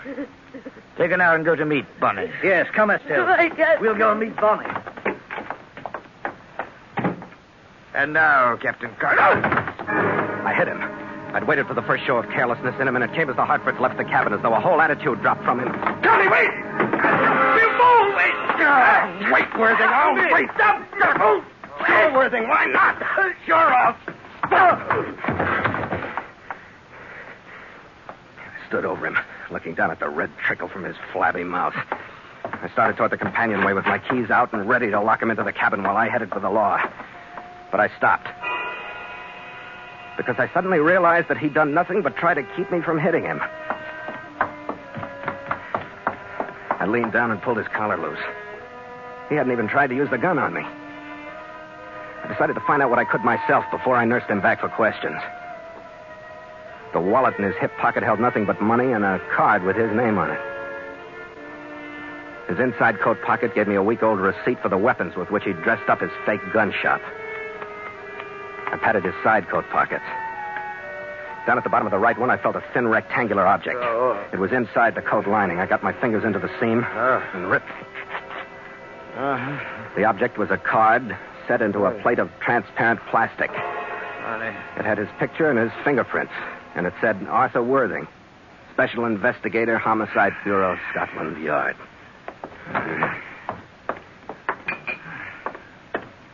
All right, come on, Inspector Worthing. Come on. Huh? Here, drink this. Attaboy. Rather strong. Well, sir, I must say you're a splendid ally, Captain Carney. Yeah, it would help, you know, if your allies knew they were allies instead of pigeons. Yeah, take another drink.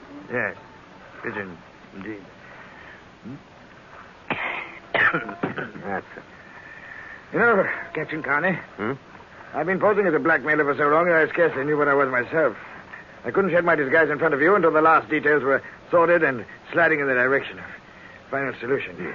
You didn't by any chance drag me down here to the ship just so you'd have a witness for the Hartford's confession, did you? Yes, Carney, you are the alert one. I may yet need your statement. But now, we must go. There's work and bloodshed before us. You said us. I did indeed, sir. Did you have in mind our stopping the Hartfords before they commit another murder? Or after? That's an odd question, sir. Not since this is making sense, it isn't. Not since you baited Hartford with the idea that Bonnie was the only one that could prove them guilty of murdering their uncle. And impeccable truth, sir. Yeah? Bonnie is the one they hired to kill him. Uh-huh.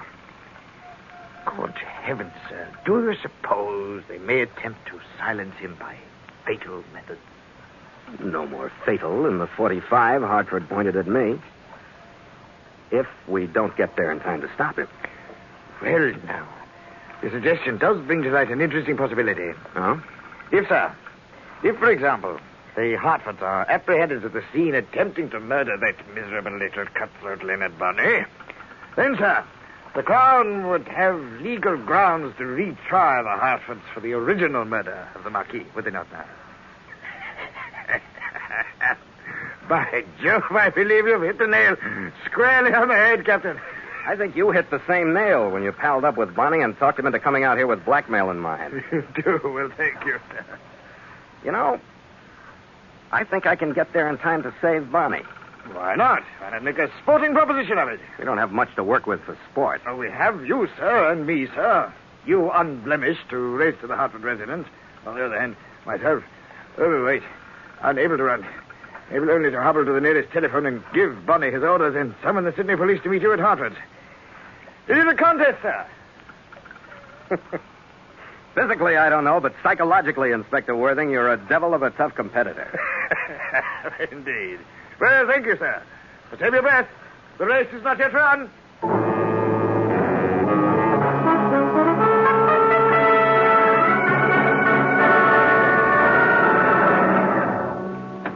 Here you are, driver. Thanks, Chump. Some evening to you. Yeah, good night. I dropped my cab a half a block down from the Hartford address. When I got abreast of the grounds, I left the sidewalk and skirted through the shrubs. I kept my eyes and ears open for sight or sound of the police, but I didn't spot any. There was a light in the library where I'd been received earlier that day, and I angled over toward it. Suddenly, in the faint glow from the street lamps, I could see a swarm of uniformed figures slipping silently toward the house. I don't know how Worthing timed it. Maybe he'd ordered Bonnie to spot me on the sidewalk before he went inside. Now, wait a minute, Hartford. Through the window, I could see Bonnie standing rigid with fear. Hartford was at ease, holding the .45 in a steady hand. I started to run, still hoping I could stop him. Don't, Hartford. I'll give it up. Wait a minute, Hartford! Go to England. Hartford, you'll never get out. Hartford!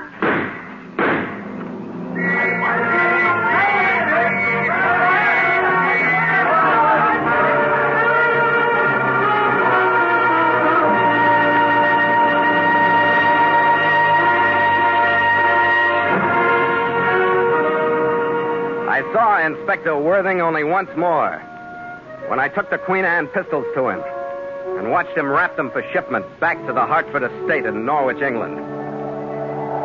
By 3 that afternoon, we battened the hatches over a new cargo and headed out of Sydney Harbor into the Pacific wind.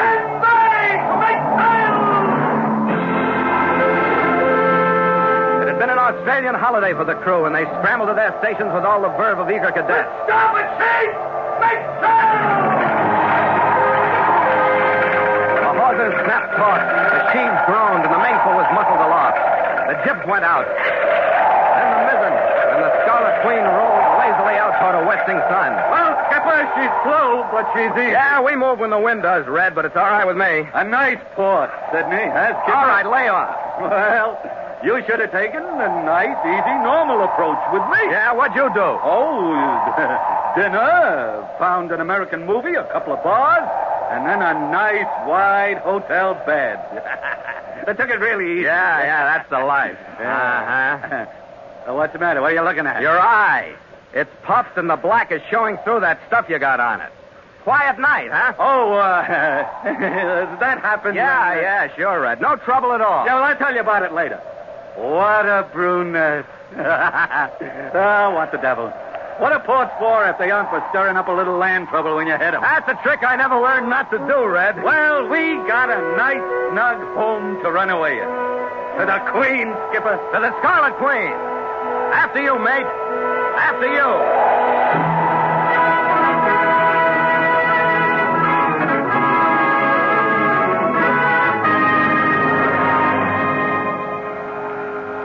Log entry, the Ketch Scarlet Queen, 5:30 p.m. Wind light, sky fair, sea calm with easy cross swell. Ship secure for night.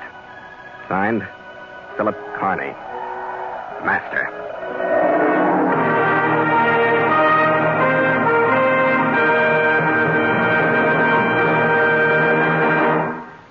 Mutual invites you to sail into further adventure on the voyage of the Scarlet Queen next week at this same time. Porto call, Singapore.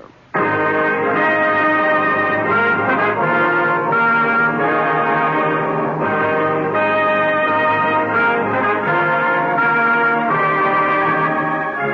Voyage of the Scarlet Queen stars Elliot Lewis as Phil Carney with Ed Max as Gallagher, and tonight featured Barry Kroger as Worthing.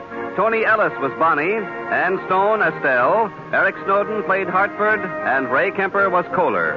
The Scarlet Queen, produced by James Burton, is written by Gil Dowd and Bob Tallman.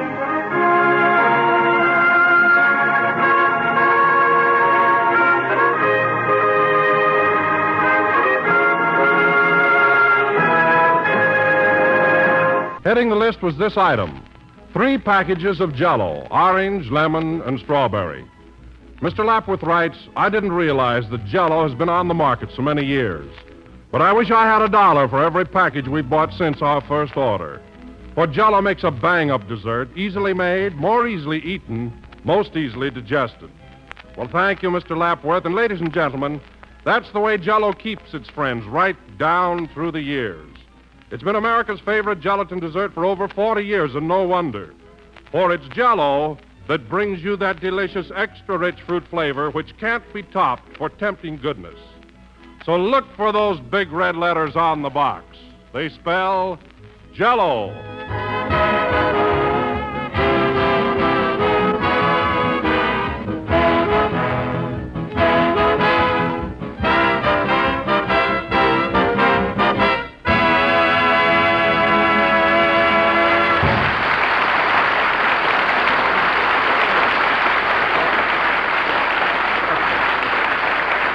That was Jericho, played by the orchestra. And now, ladies and gentlemen, we bring you our master of ceremonies, that suave comedian and sophisticated humorist, Maxwell Stroud.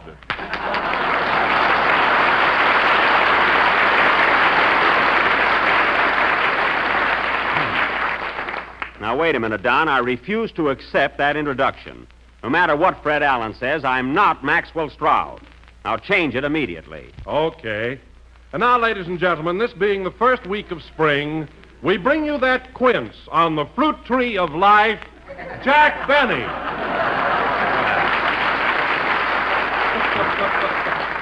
That's better. Anyway, hello again. This is Jack Benny talking, and Don, thanks very much for that royal introduction. It was awfully nice of you to call me a prince. Oh, don't mention it. I'll see you later. But you're right, Don. Spring is here. Flowers are blooming, trees are budding. It's getting warmer every day. It sure is. Oh, by the way, Jack, have you taken your long underwear off yet? No, I always unveil in April. But you know, Don, this spring weather has done my cold a world of good. I tell you, it's simply marvelous to be living here in sunny Los Angeles. Yes, sir. Sunny? Why, Jack, there hasn't been any sun here in over 2 weeks. Of course not. It's gone to San Francisco for the fair. But it'll be back. I am looking much better, though, don't you think? Oh, you certainly are. And incidentally, how's Carmichael, your polar bear? Oh, he's fine, Don. Getting along swell now. You know, I've been taking him out for long walks nearly every day. You and the bear? Oh, sure. And you know, Don, I was so embarrassed yesterday. So we were strolling down Hollywood Boulevard, and all of a sudden, Carmichael pulled out a tin cup. Oh, I don't know where he got it. Not much, you don't. Phil, I was talking to Don. But as long as you're here, I want to thank you for taking my place on the program last week when I was sick in bed. That's all right, Jack. Say, those jokes of mine were pretty hot, weren't they? Hot? They were warmed over, if that was the name. Hot. You got the next line, Phil. Go ahead. What are you waiting for? You just ain't modern, that's all. Modern? What a combination. Corny and illiterate. Oh, hello, Mary. Hello.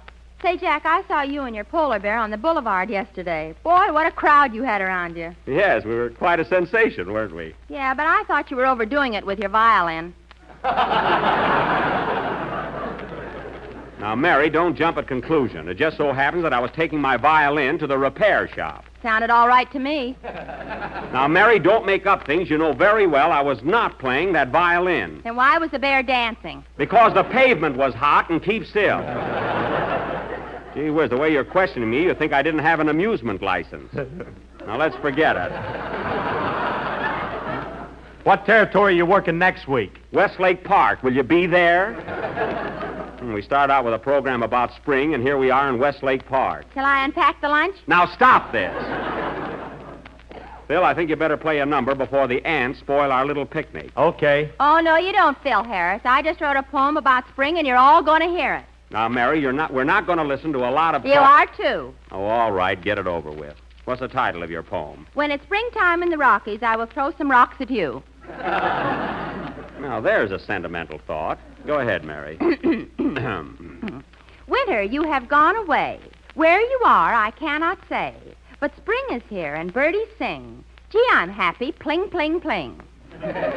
Pling, pling, pling. What's that for? I'm playing a banjo. Oh, I didn't see it. Continue. I saw a robin not long ago making a nest of grass and snow. Snow? And then I saw an old blue jay building his nest in Jack's toupee. Now, isn't that silly? Yesterday, I spent 2 hours watching the bees among the flowers. Buzz, buzz, buzz, they were making honey. And I got stung where it wasn't funny. Well, it's your own fault. Last verse. Take it, Don. You can have your spring with birds and bees. I'll take a dish of Jell-O, please. It's tempting, delicious, and oh so divine. All out, folks. It's the end of the line.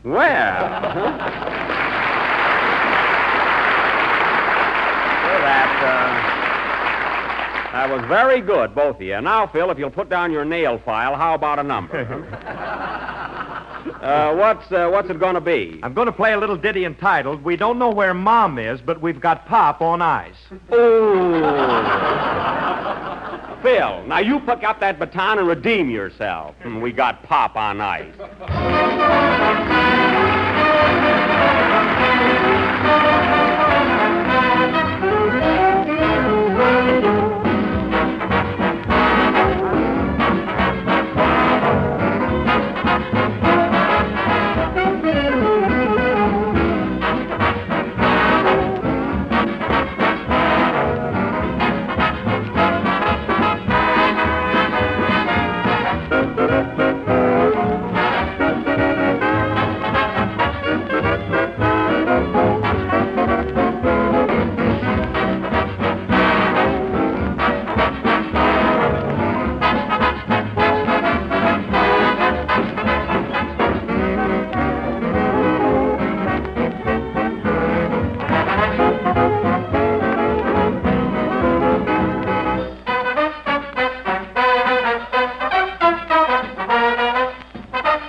I'm going to get some shut-eye, played by Phil Harris. I don't know where Mom is, but we got Pop on ice. Wow.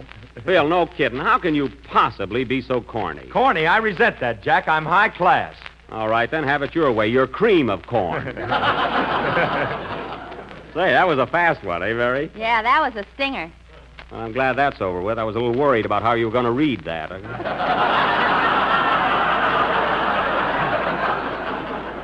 And now, folks,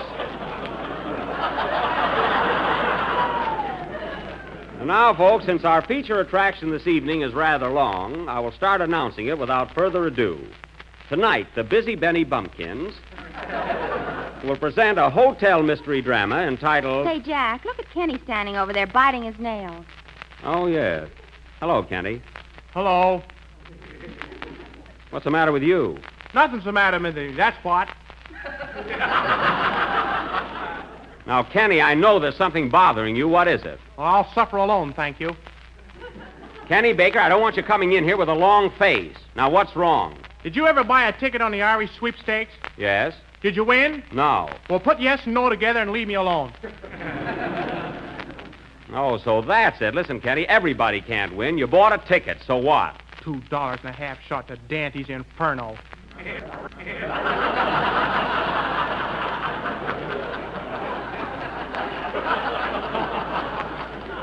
All right. Don't be such a hard loser. Look who's talking. Quiet. And now, folks, getting back to our play, in our hotel mystery, I will play the part of the clerk. Or Clark, as they say in England. Or Cluck, as they say in Waukegan. Phil, have you so much money saved up that you can afford to ad-lib at random?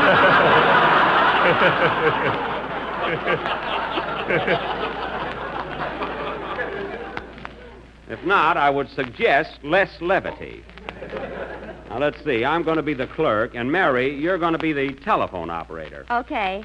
Say, Jack, why don't you be the house detective? Because I don't want to, I'm going to be the clerk. Gee, 2 flat feet gone to waste. Never mind that. Now, this murder mystery will go on immediately. I'll never eat another Irish potato, believe me. Kenny, will you forget about that sweepstake ticket? Now, folks, as I've been trying to say, this murder mystery will go on immediately after... Come in? Pardon me, is this the Jell-O program? Yes, it is. What can I... Well, of all people, Ed Sullivan. How are you, Ed? I'm fine, Jack. How are you?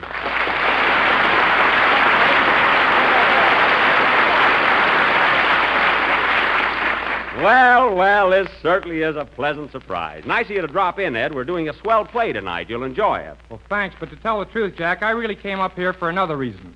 Oh. Well, it's sure good to see you again. Say, Ed, I don't think you've ever met my gang. This is Mary Livingston, our leading lady. How do you do, Miss Livingston? Mary, this is Ed Sullivan. He writes a very famous newspaper column. I never saw my name in it. Mary. Don't mind her, Ed. She's a little blunt. She's a little brat, too. Yes. Yes. She is. Now, they're Don Wilson and Phil Harris. Harris is the one with the false eyelashes. Right there. Oh, I know them both. Hiya, fellas. Hi, Ed. And, oh, yes, I want you to meet our young tenor, Kenny Baker. Kenny, this is Ed Sullivan. Hello, Kenny. Oh, an Irishman, huh? Give me my $2.50 back. Kenny. Mr. Sullivan has nothing to do with the Irish sweepstakes. You see, Ed, he's a little upset because he didn't win. Oh, come now, Kenny. I bought a ticket and I didn't win either. Oh, a sucker, huh? Kenny, I've had about enough from you. Now go over in the corner and lay down. Jolly little troupe you have here. Yes. Well, Ed, we're just about to put on our little play, so sit down and make yourself comfortable. Now, wait a minute, Jack. I didn't come up here to watch your program. I'm here as a reporter. Oh. Well, what's on your mind, Ed? I want to get the lowdown on this Maxwell Stroud stuff. Now, what about it? Are you Jack Benny or Maxwell Stroud? Ed, believe me, I'm Jack Benny. And until 2 weeks ago, I never even heard of Maxwell Stroud. Well, last Wednesday night, Fred Allen had the real Jack Benny on his program, and a notary public from Waukegan to prove it. Now, wait a minute, Ed. You and I have been friends for a good many years. We started on our careers at the same time. We've palled around together from the bright lights of Broadway to the battle-scarred trenches of France. I don't remember that. Well, we've stuck together through thick and thin, you and I, the two of us. We've called each other buddy. Now, whom do you believe, me or the notary? The notary, buddy.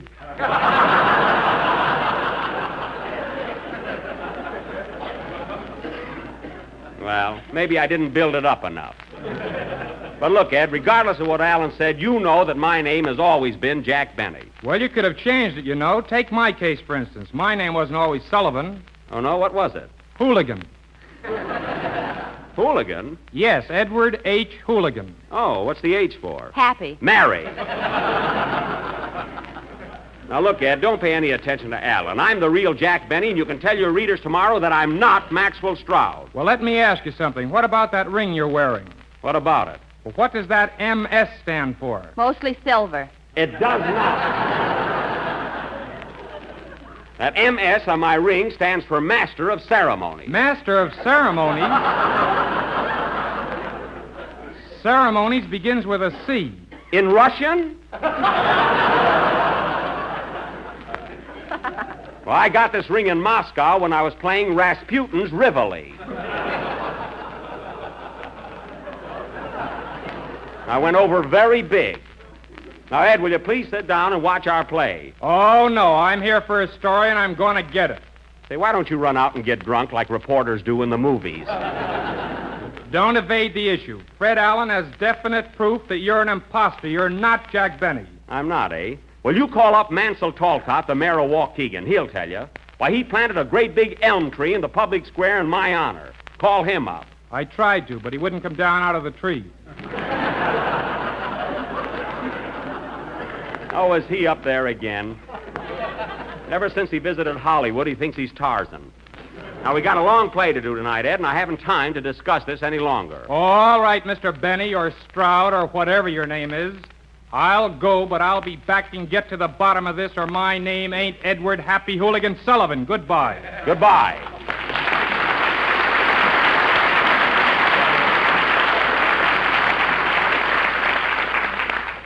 What a prying prunella. Why, if I were you, Jack, I'd have punched him right in the nose. Now, Mary, how could I hit a man wearing glasses? He wasn't wearing glasses. Well, I am. And now, folks, our hotel mystery will go on immediately after Kenny Baker's song. Go ahead, Kenny. How can I sing when my money lies over the ocean? Sing, Kenny. I've had enough for one day. And where's my cigar?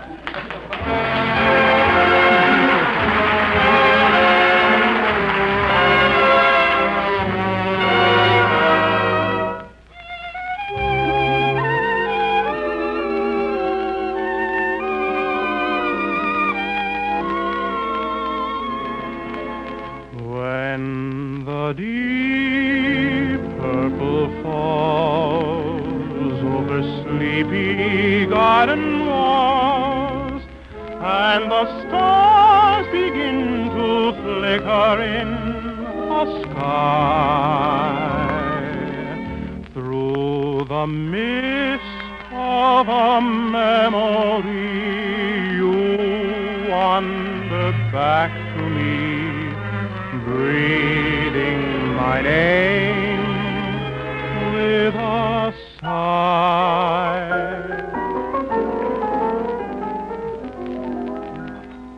Now the sun is sinking low, and twilight steals across the darkening sky. As I loved you long ago, so now my love betrays me with a sigh. Love, come to me again, come to my arms forever. Like the stars fade with the dawn, so I awake and found you gone away, far away.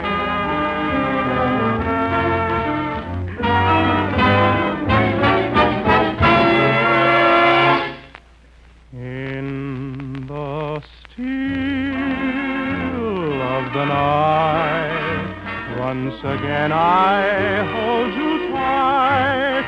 Though you're gone, your love lives on when moonlight beams.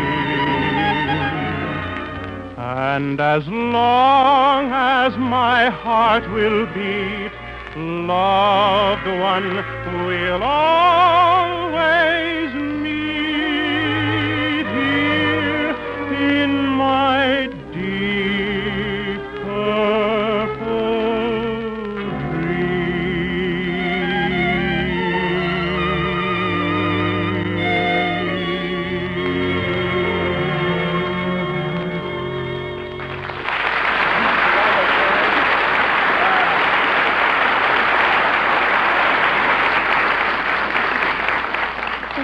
That was Deep Purple, sung by Kenny Baker. And now, ladies and gentlemen, for our play.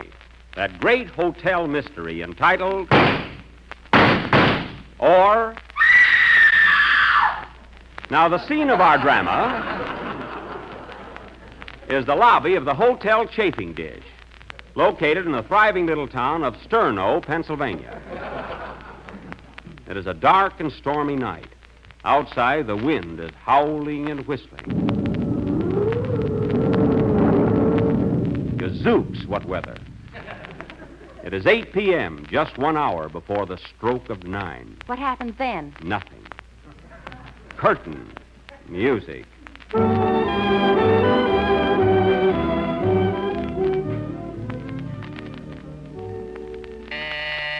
Good evening, Hotel Chafing Dish. Here's your party. Good evening.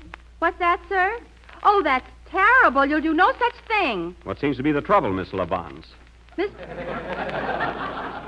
Mr. Ferncliff in 503 wants to send some money down to pay his bill. Money? What's wrong with that? 2 hours ago, he ordered some paper, green ink, and a picture of Lincoln. Oh, is he doing that again?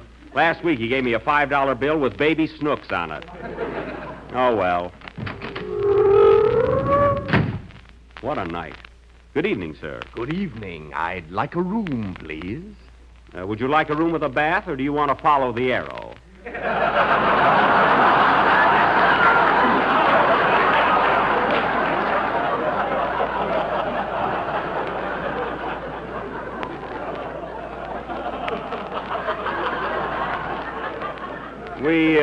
We have both. It doesn't matter. I won't be here long. I see. Front, take this gentleman's luggage up to 401. Be careful of that alligator bag. It hasn't had lunch yet. You know something? I think that guy is nuts. Oh, tush, Miss Lavance. He's all right. Well, sir, I hope you have a good night's rest. You look tired. Yes, I had a tough day at Waterloo.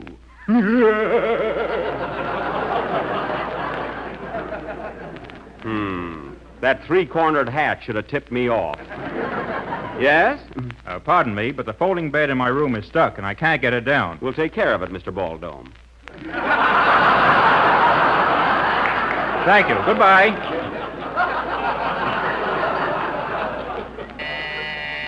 Good evening. Yes, Mr. Smith? What? There's a hippopotamus in your bathtub. Well, put your glasses on and apologize to your wife. Mrs. Smith is a pretty big woman. Well, how do you do? Hello. I'd like a room. I just got married. Oh, a newlywed, eh? Where's your wife? Outside. She's carrying the trunk. Carrying the trunk? My goodness, is it heavy? I think so. She never had bow legs before.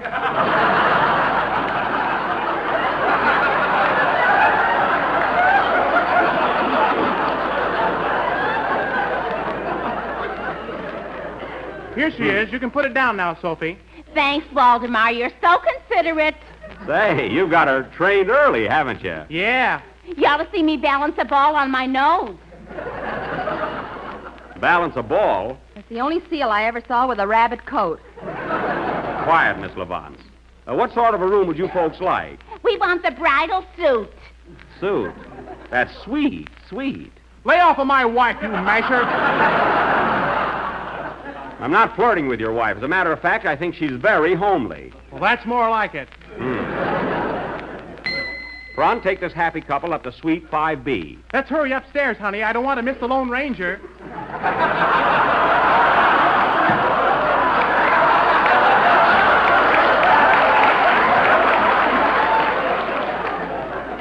Oh, I'm following that, too. Good night, kiddies. Good night. Hi-ho, Silver!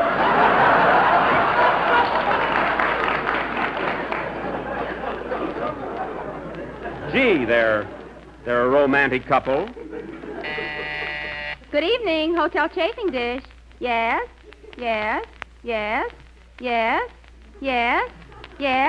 Who are you saying yes to? My darling daughter. Oh, how is Joni? Pardon me, but the folding bed in my room is still stuck, and I can't get it down. I'll get to it as soon as possible, Mr. Baldome. Please do. Goodbye. Charming fellow. Well, more business. Good evening. I'd like to get a room. Yes, sir. What's your name, please? Bill Harris. Oh, you better have baggage, brother.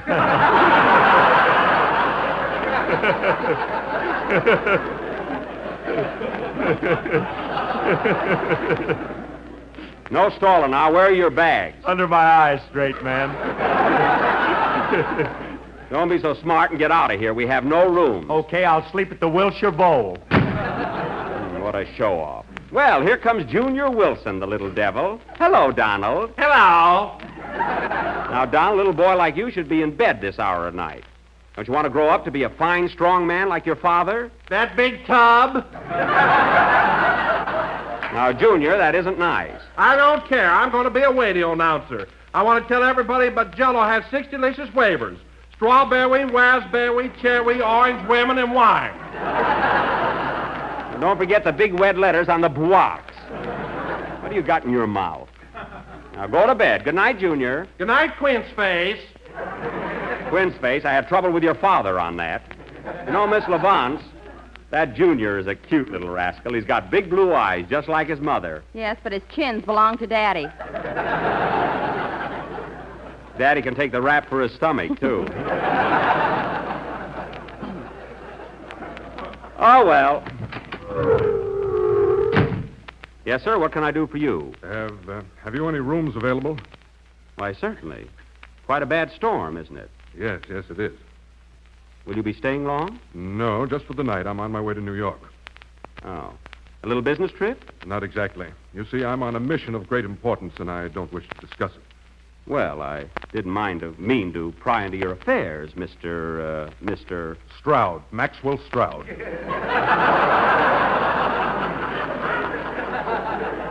Maxwell Stroud? Well, slap me down and call me grumpy. Please, Miss Levance. You seem rather nervous, Mr. Stroud. What's wrong? Can I trust you, young man? Definitely. Well, for 2 weeks now, a certain well-known radio comedian in New York City has been perpetrating a vile and vicious slander. Yes? He claims that a certain Jack Benny, whom he hates... Yes, I know. ...is not Jack Benny at all. Yes. But really Maxwell Stroud. But you are Maxwell Stroud. Exactly. And when I get to New York, the whole world will know of the cheap trickery that's been foisted on the public by this nasal buffoon. Well, I'm with you, Mr. Stroud. Here's the key to your room. Thank you. By the way, are you acquainted with Jack Benny? No, but I understand he's revolting. Good night.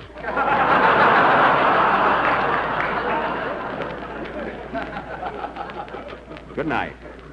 Well, Miss Levance, that's very important news we just heard. I'll say it is. Pardon me, but the folding bed in my room is still stuck, and I can't get it down. Don't worry, Mr. Baldwin. We'll take care of it first thing in the morning. I wish you would. My wife is in it. Oh. Well, I'll attend to it at once. My, this is certainly a busy night. Hey, you, did a fella check in here a few minutes ago by the name of Maxwell Stroud? Yes, he did. What room is he in? 313. Wait a minute, who are you? I'm Ed Sullivan of the New York Daily News, the Pittsburgh Press, the Hollywood Citizen News, the Boston Traveler, the Philadelphia Ledger, the Omaha World Herald, the Denver Post, and the Chicago Tribune. Did you hear those shots, Miss Levance? Yes, they came from upstairs. I suspected something like that. Follow me. You don't think he'd go first, do you? Oh, no. Come on, let's go.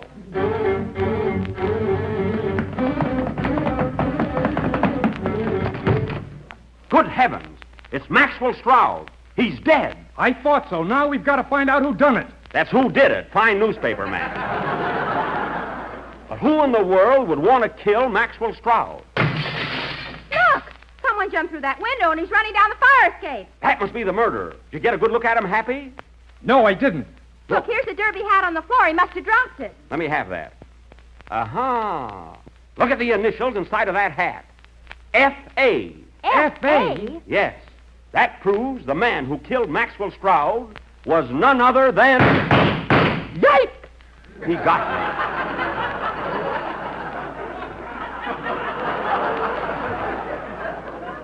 me. Ooh. Who shot you? Tell us who shot you. Yes, who done it? I told you before, that's who did it. I was shot by...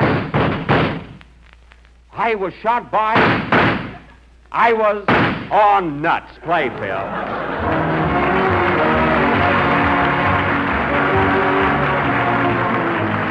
If your family is feeling just a touch of spring fever, here's a dessert that will make them sit right up and take notice. It's the most delicious butterscotch pie that ever nestled in a crisp brown pie crust, or you make it with Jell-O butterscotch pudding. And let me tell you, it's a treat. Creamy, smooth, and golden, tempting to look at and taste, rich with true butterscotch flavor, the real old-fashioned kind. And it is easy as pie to make. No fussing around with the filling, for you just prepare your Jell-O butterscotch pudding as usual, according to the simple directions on the package. Then let it cool, pour it into the baked pie shell, and, well, there you are. If you want to be extra grand, cover your butterscotch pie with a foamy topping of whipped cream. The family will love it. They'll love Jell-O chocolate pudding, too, and Jell-O vanilla pudding, for all three have the real homemade goodness. So ask your grocer tomorrow for Jell-O butterscotch, chocolate, and vanilla pudding. And be sure to make that butterscotch pie. Thank you, Ed Sullivan. We're a little late, folks. Good night.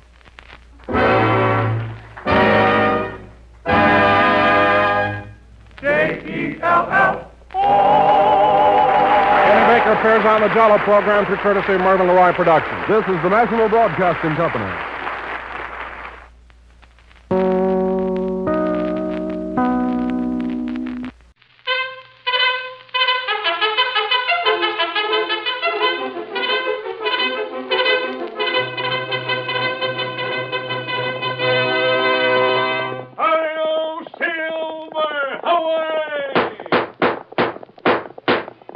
Horse with the speed of light, a cloud of dust, and a hearty hi-yo Silver, the Lone Ranger.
A great many years passed between the days of the covered wagon and the time when the first railroad pushed its steel rails into the western United States. The country was still uncivilized, however, and the railroad engineers were faced with many difficulties. The extremes of weather, the rough country, and hostile Indians all made the building of the railroad an almost superhuman task. It might never have been completed without the help of the masked rider of the plains. His knowledge of the country, his courage and daring, solved problem after problem for the engineers. It was he, more than any other man, who made the winning of the West possible. Return with us now to those thrilling days of yesteryear. From out of the past come the thundering hoofbeats of the great horse Silver. The Lone Ranger rides again. Come on, Silver! We're heading for the railroad. There's going to be trouble. Hi-yo, Silver! Away!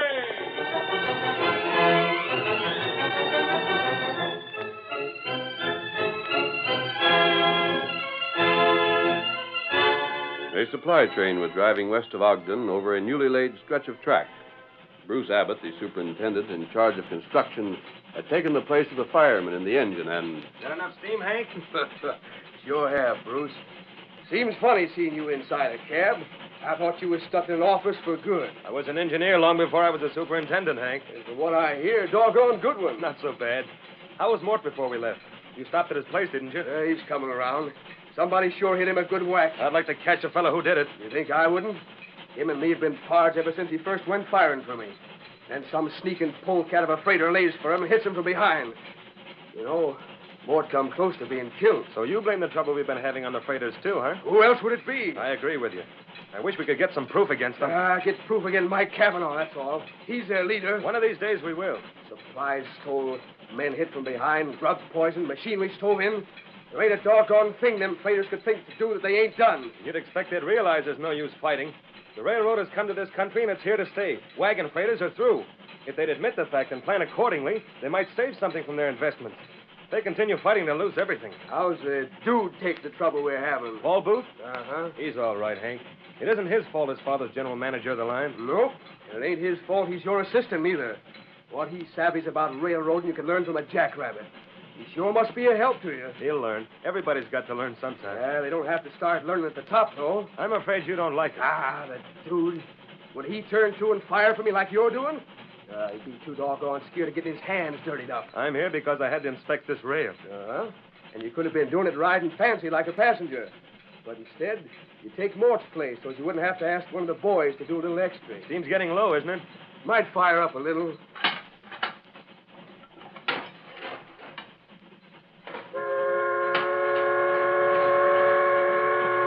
Crazy idiots. What's wrong? A couple of fool cowpunchers setting their horses right in the middle of the track ahead of us. Must think we can fly right over them. Still there? They ain't stirred a step. Wait until the last moment, most likely. If they're cowpunchers, they've got to have their fun. Blast them!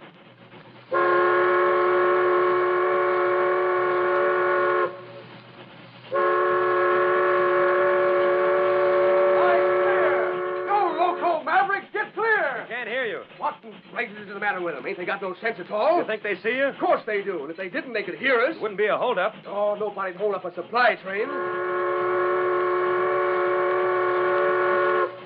Bruce, they ain't gonna budge. Maybe there's something wrong. We'll blame soon find out.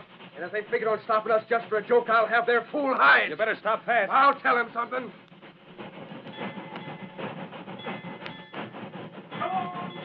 Hank, look there. Mask. And a redskin beside him. What? What's the meaning of this? We ain't carrying anything that'd be worth your while to steal. Look down the track. Huh? Beyond the curve. Hank, good Lord. I don't see it. You look at track. It's torn up. Hank, somebody's ripped up at least 3 sections. Jumping Jehoshaphat. And we was heading right for it. If the masked fellow hadn't stopped us, we'd have turned over. Just as sure as it was them freighters done it. Impossible, we'd have been killed. Stranger, I suppose you're an outlaw. You wouldn't be wearing that mask. But you've done us a good turn we won't forget. What makes you think the freighters are responsible for this? Because it's them that's been making all the trouble. You caught them at it? Not yet, stranger. But the time will come when Kavanaugh will make one slip, and that'll be his finish. I've heard of Kavanaugh. I'll bet you ain't heard nothing good. As a matter of fact, I've heard a number of good things about him. You talk like you was a friend of his. I've never seen him. Well, I don't know where you got your information, but I can tell you you're mistaken. Mike Kavanaugh owns the largest fleet of wagon freighters serving this district. There isn't another freighter around who doesn't follow Kavanaugh's lead. And that places the responsibility for the troubles we've had right up to him. You might be right. I know I am. However, I think I'd prefer to find out for myself. We'd better be getting on, Tonto. Yes, and we'll have to get back to Ogden and send men to repair this damage at once. Let's get started, Hank. Back her up. Uh-huh. Stranger, hope we'll meet again soon. Perhaps we may. We make camp now? There's something else I want to do first. Mike Kavanaugh's headquarters are in Rock Rapids, the town the railroad's approaching. We right there? Yes. We've heard so many conflicting stories about the rivalry between the freighters and the railroad, Tonto. I think it's time somebody found out the truth.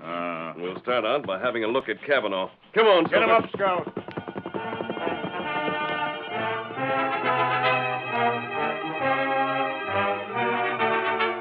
It was evening before the Lone Ranger and Tonto approached Rock Rapids. Before they could make out the town itself, they saw a red glow in the distance. And as they rode closer, discovered that 2 large wagons, fully loaded with freight, were on fire. A large crowd had gathered to witness the blaze, and None of those look like 2 of Kavanaugh's freighters. That's right. Pull in between these buildings here. We'll be under cover and still be able to see what's going on. This is close enough, Tonto. Oh, Scout. Oh, Silver. Those are Kavanaugh's wagons, all right. You can make out his name painted on the side the fire hasn't reached yet. A big fellow in the center looking on. I wonder if that isn't Kavanaugh himself. That's what fellas say him look like. Yes, he answers the description. Look, Tonto. And that's Kavanaugh. He's going after that little breed. Tonto, ride a little closer. Perhaps we can learn what the trouble is. You little snake. Come here. You ain't going no place. Give it to him, Mike. Turn the breed over your knee and spank him. Take the truth out of the trunk. Senor Kavanaugh, I've done nothing. I do no harm. Diablo. Leave me go, senor. Shut up, confound you. Did you set fire to these wagons? Did the railroad hire you to do his dirty work first? No, it is not so.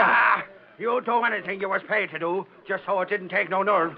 If I was sure you did this, I'd string you up myself. Why you think I do these things, senor? I am not the outlaw. You're a sneaking polecat. No, I swear. You swear. You swear. You wouldn't say what time it was without lying about it. Speak up, blast you. How much did Abbott give you for this job? Nothing, Senor Kavanaugh, nothing. I am on your side. I do On nothing. my side. You've wanted to get even with me ever since I fired you. Please, I do. Get away from me. I dirty my hands by touching you. Go on, scat. Big dog, you wait. Now I will show you a pig. Look at the breed run for it. He must think you're a whole menagerie, Mike. The names he calls you. You better watch out or he'll be knifing you in the back. Yeah, knifing me in the back like the railroad's trying to do. Burning me wagon, stealing my freight, hiring my men away from me. I'm just about through. This keeps up and I'm going to fight back just as crooked and dirty as they are. Bruce Abbott started this, but by thunder I'll finish it and know the reason why. Him plenty mad. Tonto, there's something definitely wrong here. Bruce Abbott blames Mike Cavanaugh, and Mike blames Bruce. And from what I've seen of both men, with what we've been told, I doubt that either one would try to drive the other out with crooked methods. And that's what Tonto think. Tonto, those two men are going to meet. That's good. You remember that small grove of trees halfway between here and Ogden on the south side of the rails? Tonto remember. That's where we'll make camp. This is what I want you to do. Get Mike to go with you. If he won't go willingly, force him to. And what you do? I'm going after Bruce Abbott. I'll bring him there, and we'll see what happens when the two of them meet face to face. Be careful, but get Mike as soon as you can. Tonto do that. And I'll see you later. Come on, Silver.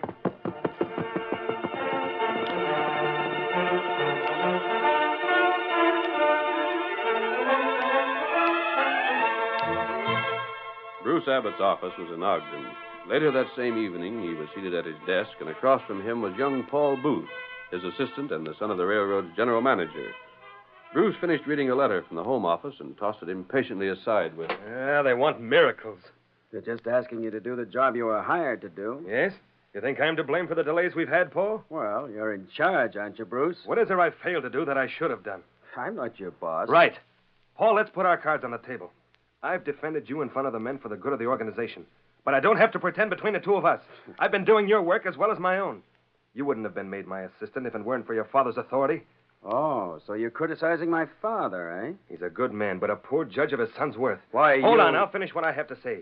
You've made it clear enough since you've been here that you think you're better fitted for the job I hold than I am. At least I'd catch the crooks that cause all the trouble. Possibly, but you've caused trouble in another direction. I haven't the least doubt that you're the cause of the things that were written in this letter. Yeah?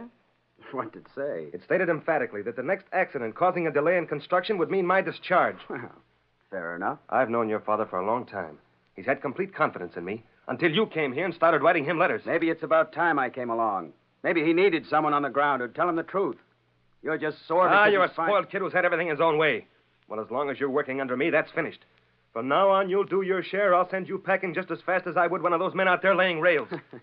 Bruce, I've got an idea I'll be here long after you're gone. Very well. But until then, by heavens, you'll obey my orders. What? The masked man I met today. Bruce, you're coming with me. I'm what? Well, so you're friends with outlaws, eh? There's a man I want you to meet, Bruce. Get your hat and coat. We're riding, and we're not wasting time.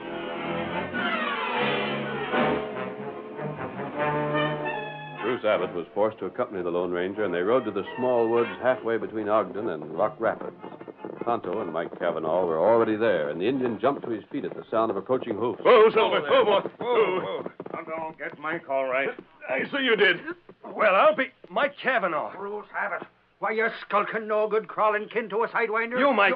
If I'd known it was you I was going to meet, I'd have brought a gun along and given you what you've been asking for. What I've been asking for? Why, you're... Hold on. There's going to be no fighting here. But he's the man who's responsible. I've heard all that before. You can't stop me from giving this maverick a piece of my mind, and I'll do it. I can stop you and will. Are you working for this fellow? I'm not. Bruce, you've had trouble building the railroad. You've blamed it on Mike. With good reason. Mike, you've had troubles as well. I happen to know that two of your wagons were destroyed early this evening. I also know that you accused Bruce of being behind it. Accuse me? And why not? You think I'd stoop to a thing like that?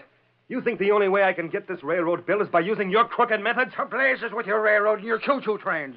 All I want is to be left alone. That's what I want. I didn't start this. I didn't have any but I didn't. I said wait. Well, I'm not going You're to stand here. You're both right and you're both wrong. Unless I'm mistaken in the way I've sized up the two of you. What do you mean by that? I'm convinced you're both wrong when you accuse each other of crooked attempts to cause trouble. I'm convinced you're right when you each say you ask only to be let alone. If he ain't started this trouble, who did? Well, that's what we're going to try to find out. I'd like to know something. Yes? This is the second time I've met you. Both times you've been masked. From what I've seen of you, I don't know what to decide. Well? Either you're not an outlaw, or what I thought I knew about outlaws was all wrong. Now, which is it? Tonto and I are not outlaws. You know, I'm inclined to believe you. Yeah, you are a funny-sounding fella for a crook, stranger. Well, let's get down to business. Neither one of you is behind the trouble there's been, and someone who hasn't been suspected must be. I don't know who. Nor do I. I'm going to ask both of you some questions, however, and if you answer honestly, we may find out.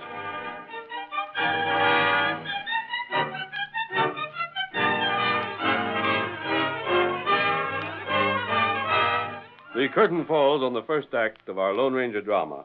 Before the next exciting scenes, please permit us to pause for just a few moments.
Now to continue our story.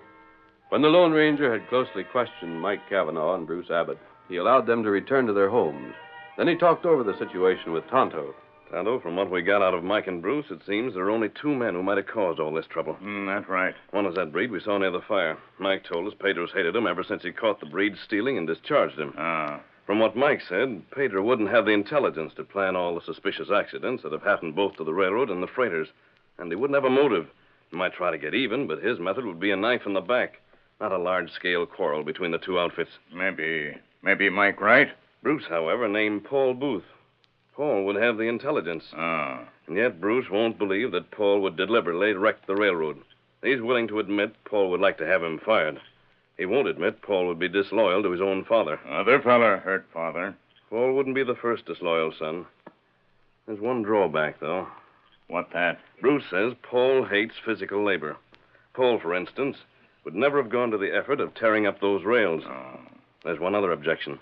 Paul has a perfect alibi for the time that a number of the attacks occurred. He was with Bruce when Mort McMahon, the fireman, was struck.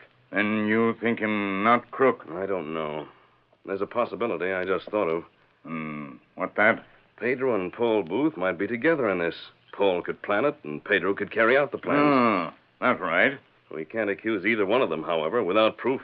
And what we do? Tonto, we're either going to pin the guilt on them or prove they're innocent. Here, Silver. Call Scout Kimosabe. Here, Scout. I'll ride to Ogden, Tonto. You'll ride to Rock Rapids. Tonto, do that. Steady, old fellow. I want you to keep an eye on Pedro. I'll watch Paul Booth.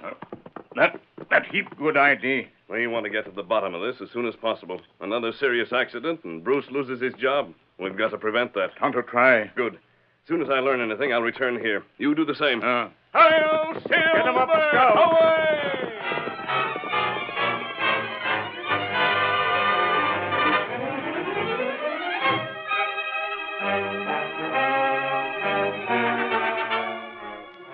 It was the very next night that Paul Booth quietly dismounted near a tumble-down cabin in the hills north of Ogden. A light shone from a broken window, and Paul looked inside before making his way to the sagging door. There he knocked 3 times. A pause, then twice more. Is that you, Senor Booth? Quick, open up. Si, one moment. I have been waiting. Let me in. Close the door. Si. Now then, let's get this over quickly. I want to get back to town. Senor Booth has another little job for Pedro, huh? Keep your voice down, you fool. This place is about as private as a town hall. Look at that window and that lamp. Blow it out. Si, senor. There, it is out. Poof. We're in the dark. That's better. Pedro, I've got one more job for you. It's big, but I think it'll be the last. And the job? I suppose you know there's passenger service on the railroad from the east to Ogden now. So I have heard. You know that trestle over Big Pine Canyon? The trestle they completed just a month ago? I know it well. Pedro, you're going to fix that trestle so that when the passenger train crosses, it breaks through. No. I say yes. There will be lives lost. Not your life. But if I should be caught, senor? If you're caught, it'll be your own fault. Who's to see you around there? There was never a white man in that country till the construction crew came through. But the trestle, that will not be easy to do. I didn't expect it would be. It will take several days. I planned on that. And the money, senor. For such work, I will have to have much money. How much? I've got money. $1,000. Nonsense. Senor, I will not do it for less. It isn't worth half that. But when the train fall, I will be wanted for murder. No, senor. It is $1,000 or nothing. You money-grabbing breed. All right. If you have to have 1,000, you'll get 1,000. And you pay me when? In 2 days. It is as good as done. Bueno, senor. This will be Abbott's finish, Pedro. That will be worth money to you, senor. Plenty. Dad said the minute I proved myself on this job, he'd turn over the money that was left to me by my grandfather. See. With Abbott fired, I'll get his job, the trouble will stop, and I'll get the credit. You are most clever. Smart enough to get what I go after. That's all then, Pedro. I've got to be getting back. You start on that trestle at once. You'll get your money, don't fear. I do not doubt your words, senor. And while I think of it, there's something else you'd better not doubt. What is that? That as sure as you talk, I'll slit your throat. No, I do not talk. I am quiet like the grave. Yeah, if you're not, you'll be quiet in your grave. Goodbye now. I'll leave first. Give me several minutes start. Adios.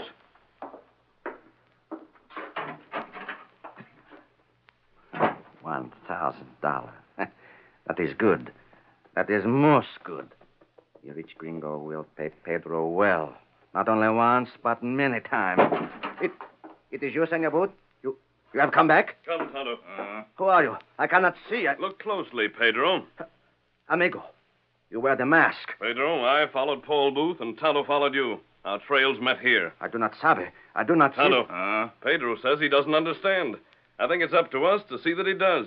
And if he has any objections, I think you know how to handle him. Tonto savvy. No. Stay back, amigo. Do not touch me. I harm you not. No, please. I beg you. Quiet. Pedro, we know exactly how to deal with your kind. No, senor. We're prepared to prove it.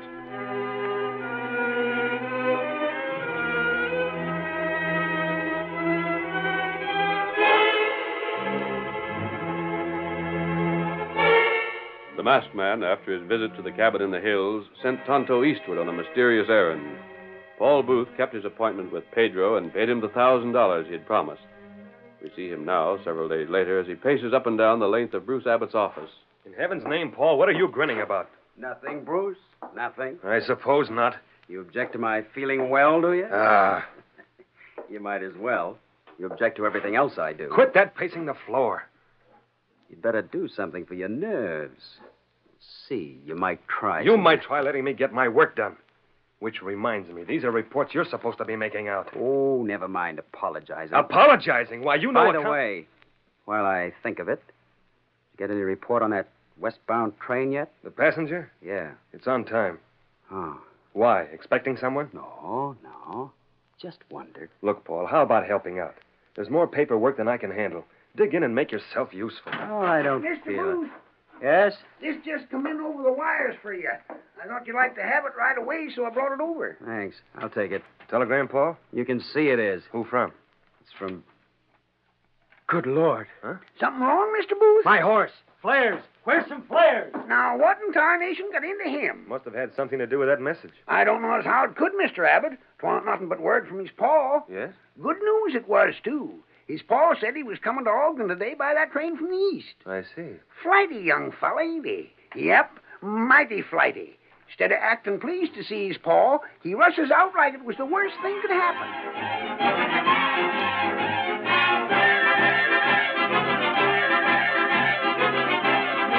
Paul rushed from the office, found several flares, then saddled his horse with trembling fingers.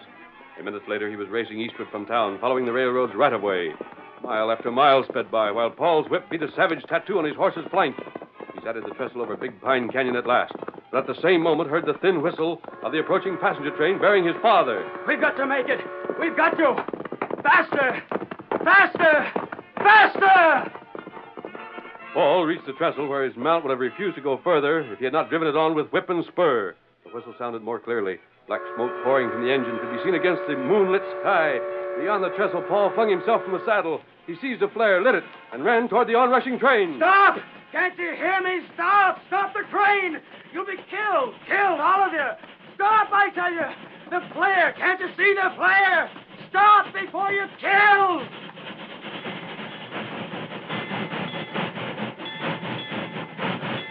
Oh, thank heaven. They heard me. Heard me. Hey, what's the trouble? What's your flag is down for? My father! He's on the train. Sure he is. Now, what of it? Now, look back there. Here comes them poor passengers. You stopless like this, like they got 'em scared to death. Hey, what's the trouble? Something wrong with the engine? Ain't a hold-up, is it? Hey, where's the trouble? Dad! Hey, Dad! Paul, did you stop this train? The trestle. It isn't safe to cross. I just found out. The freighters must have weakened it on purpose. The freighters are not responsible if the trestle's been weakened. They are. They must be. Son, I was told you'd be here. I was told more than that. I was told you'd do your best to stop this train. Told? But how? I don't see. This Indian told me. That's right. No, he couldn't have. Oh, you were trapped into showing your hand. We knew if you got word your father was coming on this train, you'd never let an accident happen if possible. Wait, listen. You can't say you just learned about the trestle, because your father was told of our plan 2 days ago by Tonto. He couldn't have known then. You'd just discover the damage to the trestle now, if you were innocent. He could. You might have fixed this up between you. That might be true if we couldn't prove that the only word you got from anyone was a telegram from your father.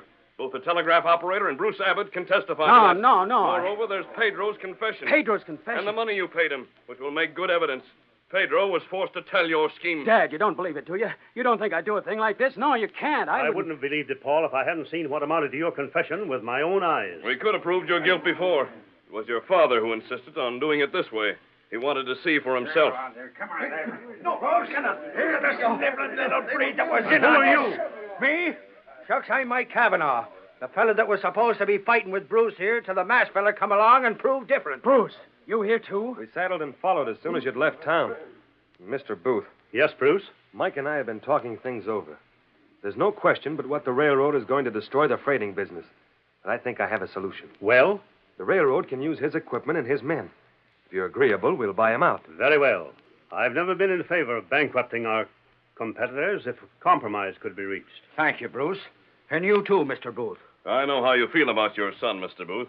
This may do him good, however. A few years in jail might change his viewpoint and make a man of him. A few years in jail? After wrecking the trestle? After nearly killing everyone on the train? I'll be hung. The train wasn't wrecked, Paul. But the trestle? And the trestle was never damaged. The masked man saw to that. Pedro had already confessed his part in the scheme when he took your money.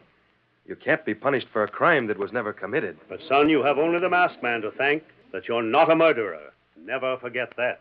Hail, Silver! Away!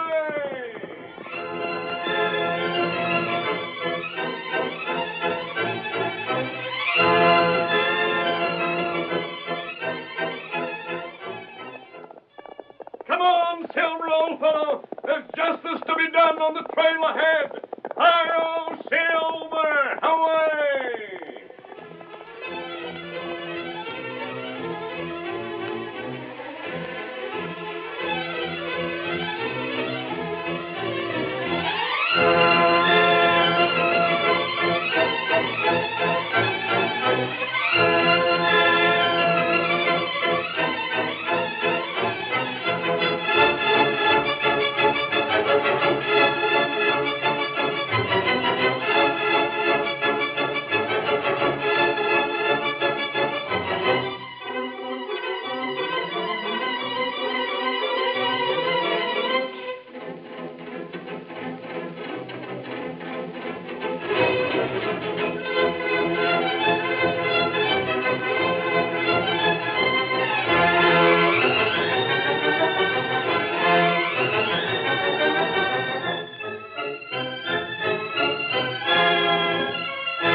The story you have just heard is a copyrighted feature of the Lone Ranger Incorporated.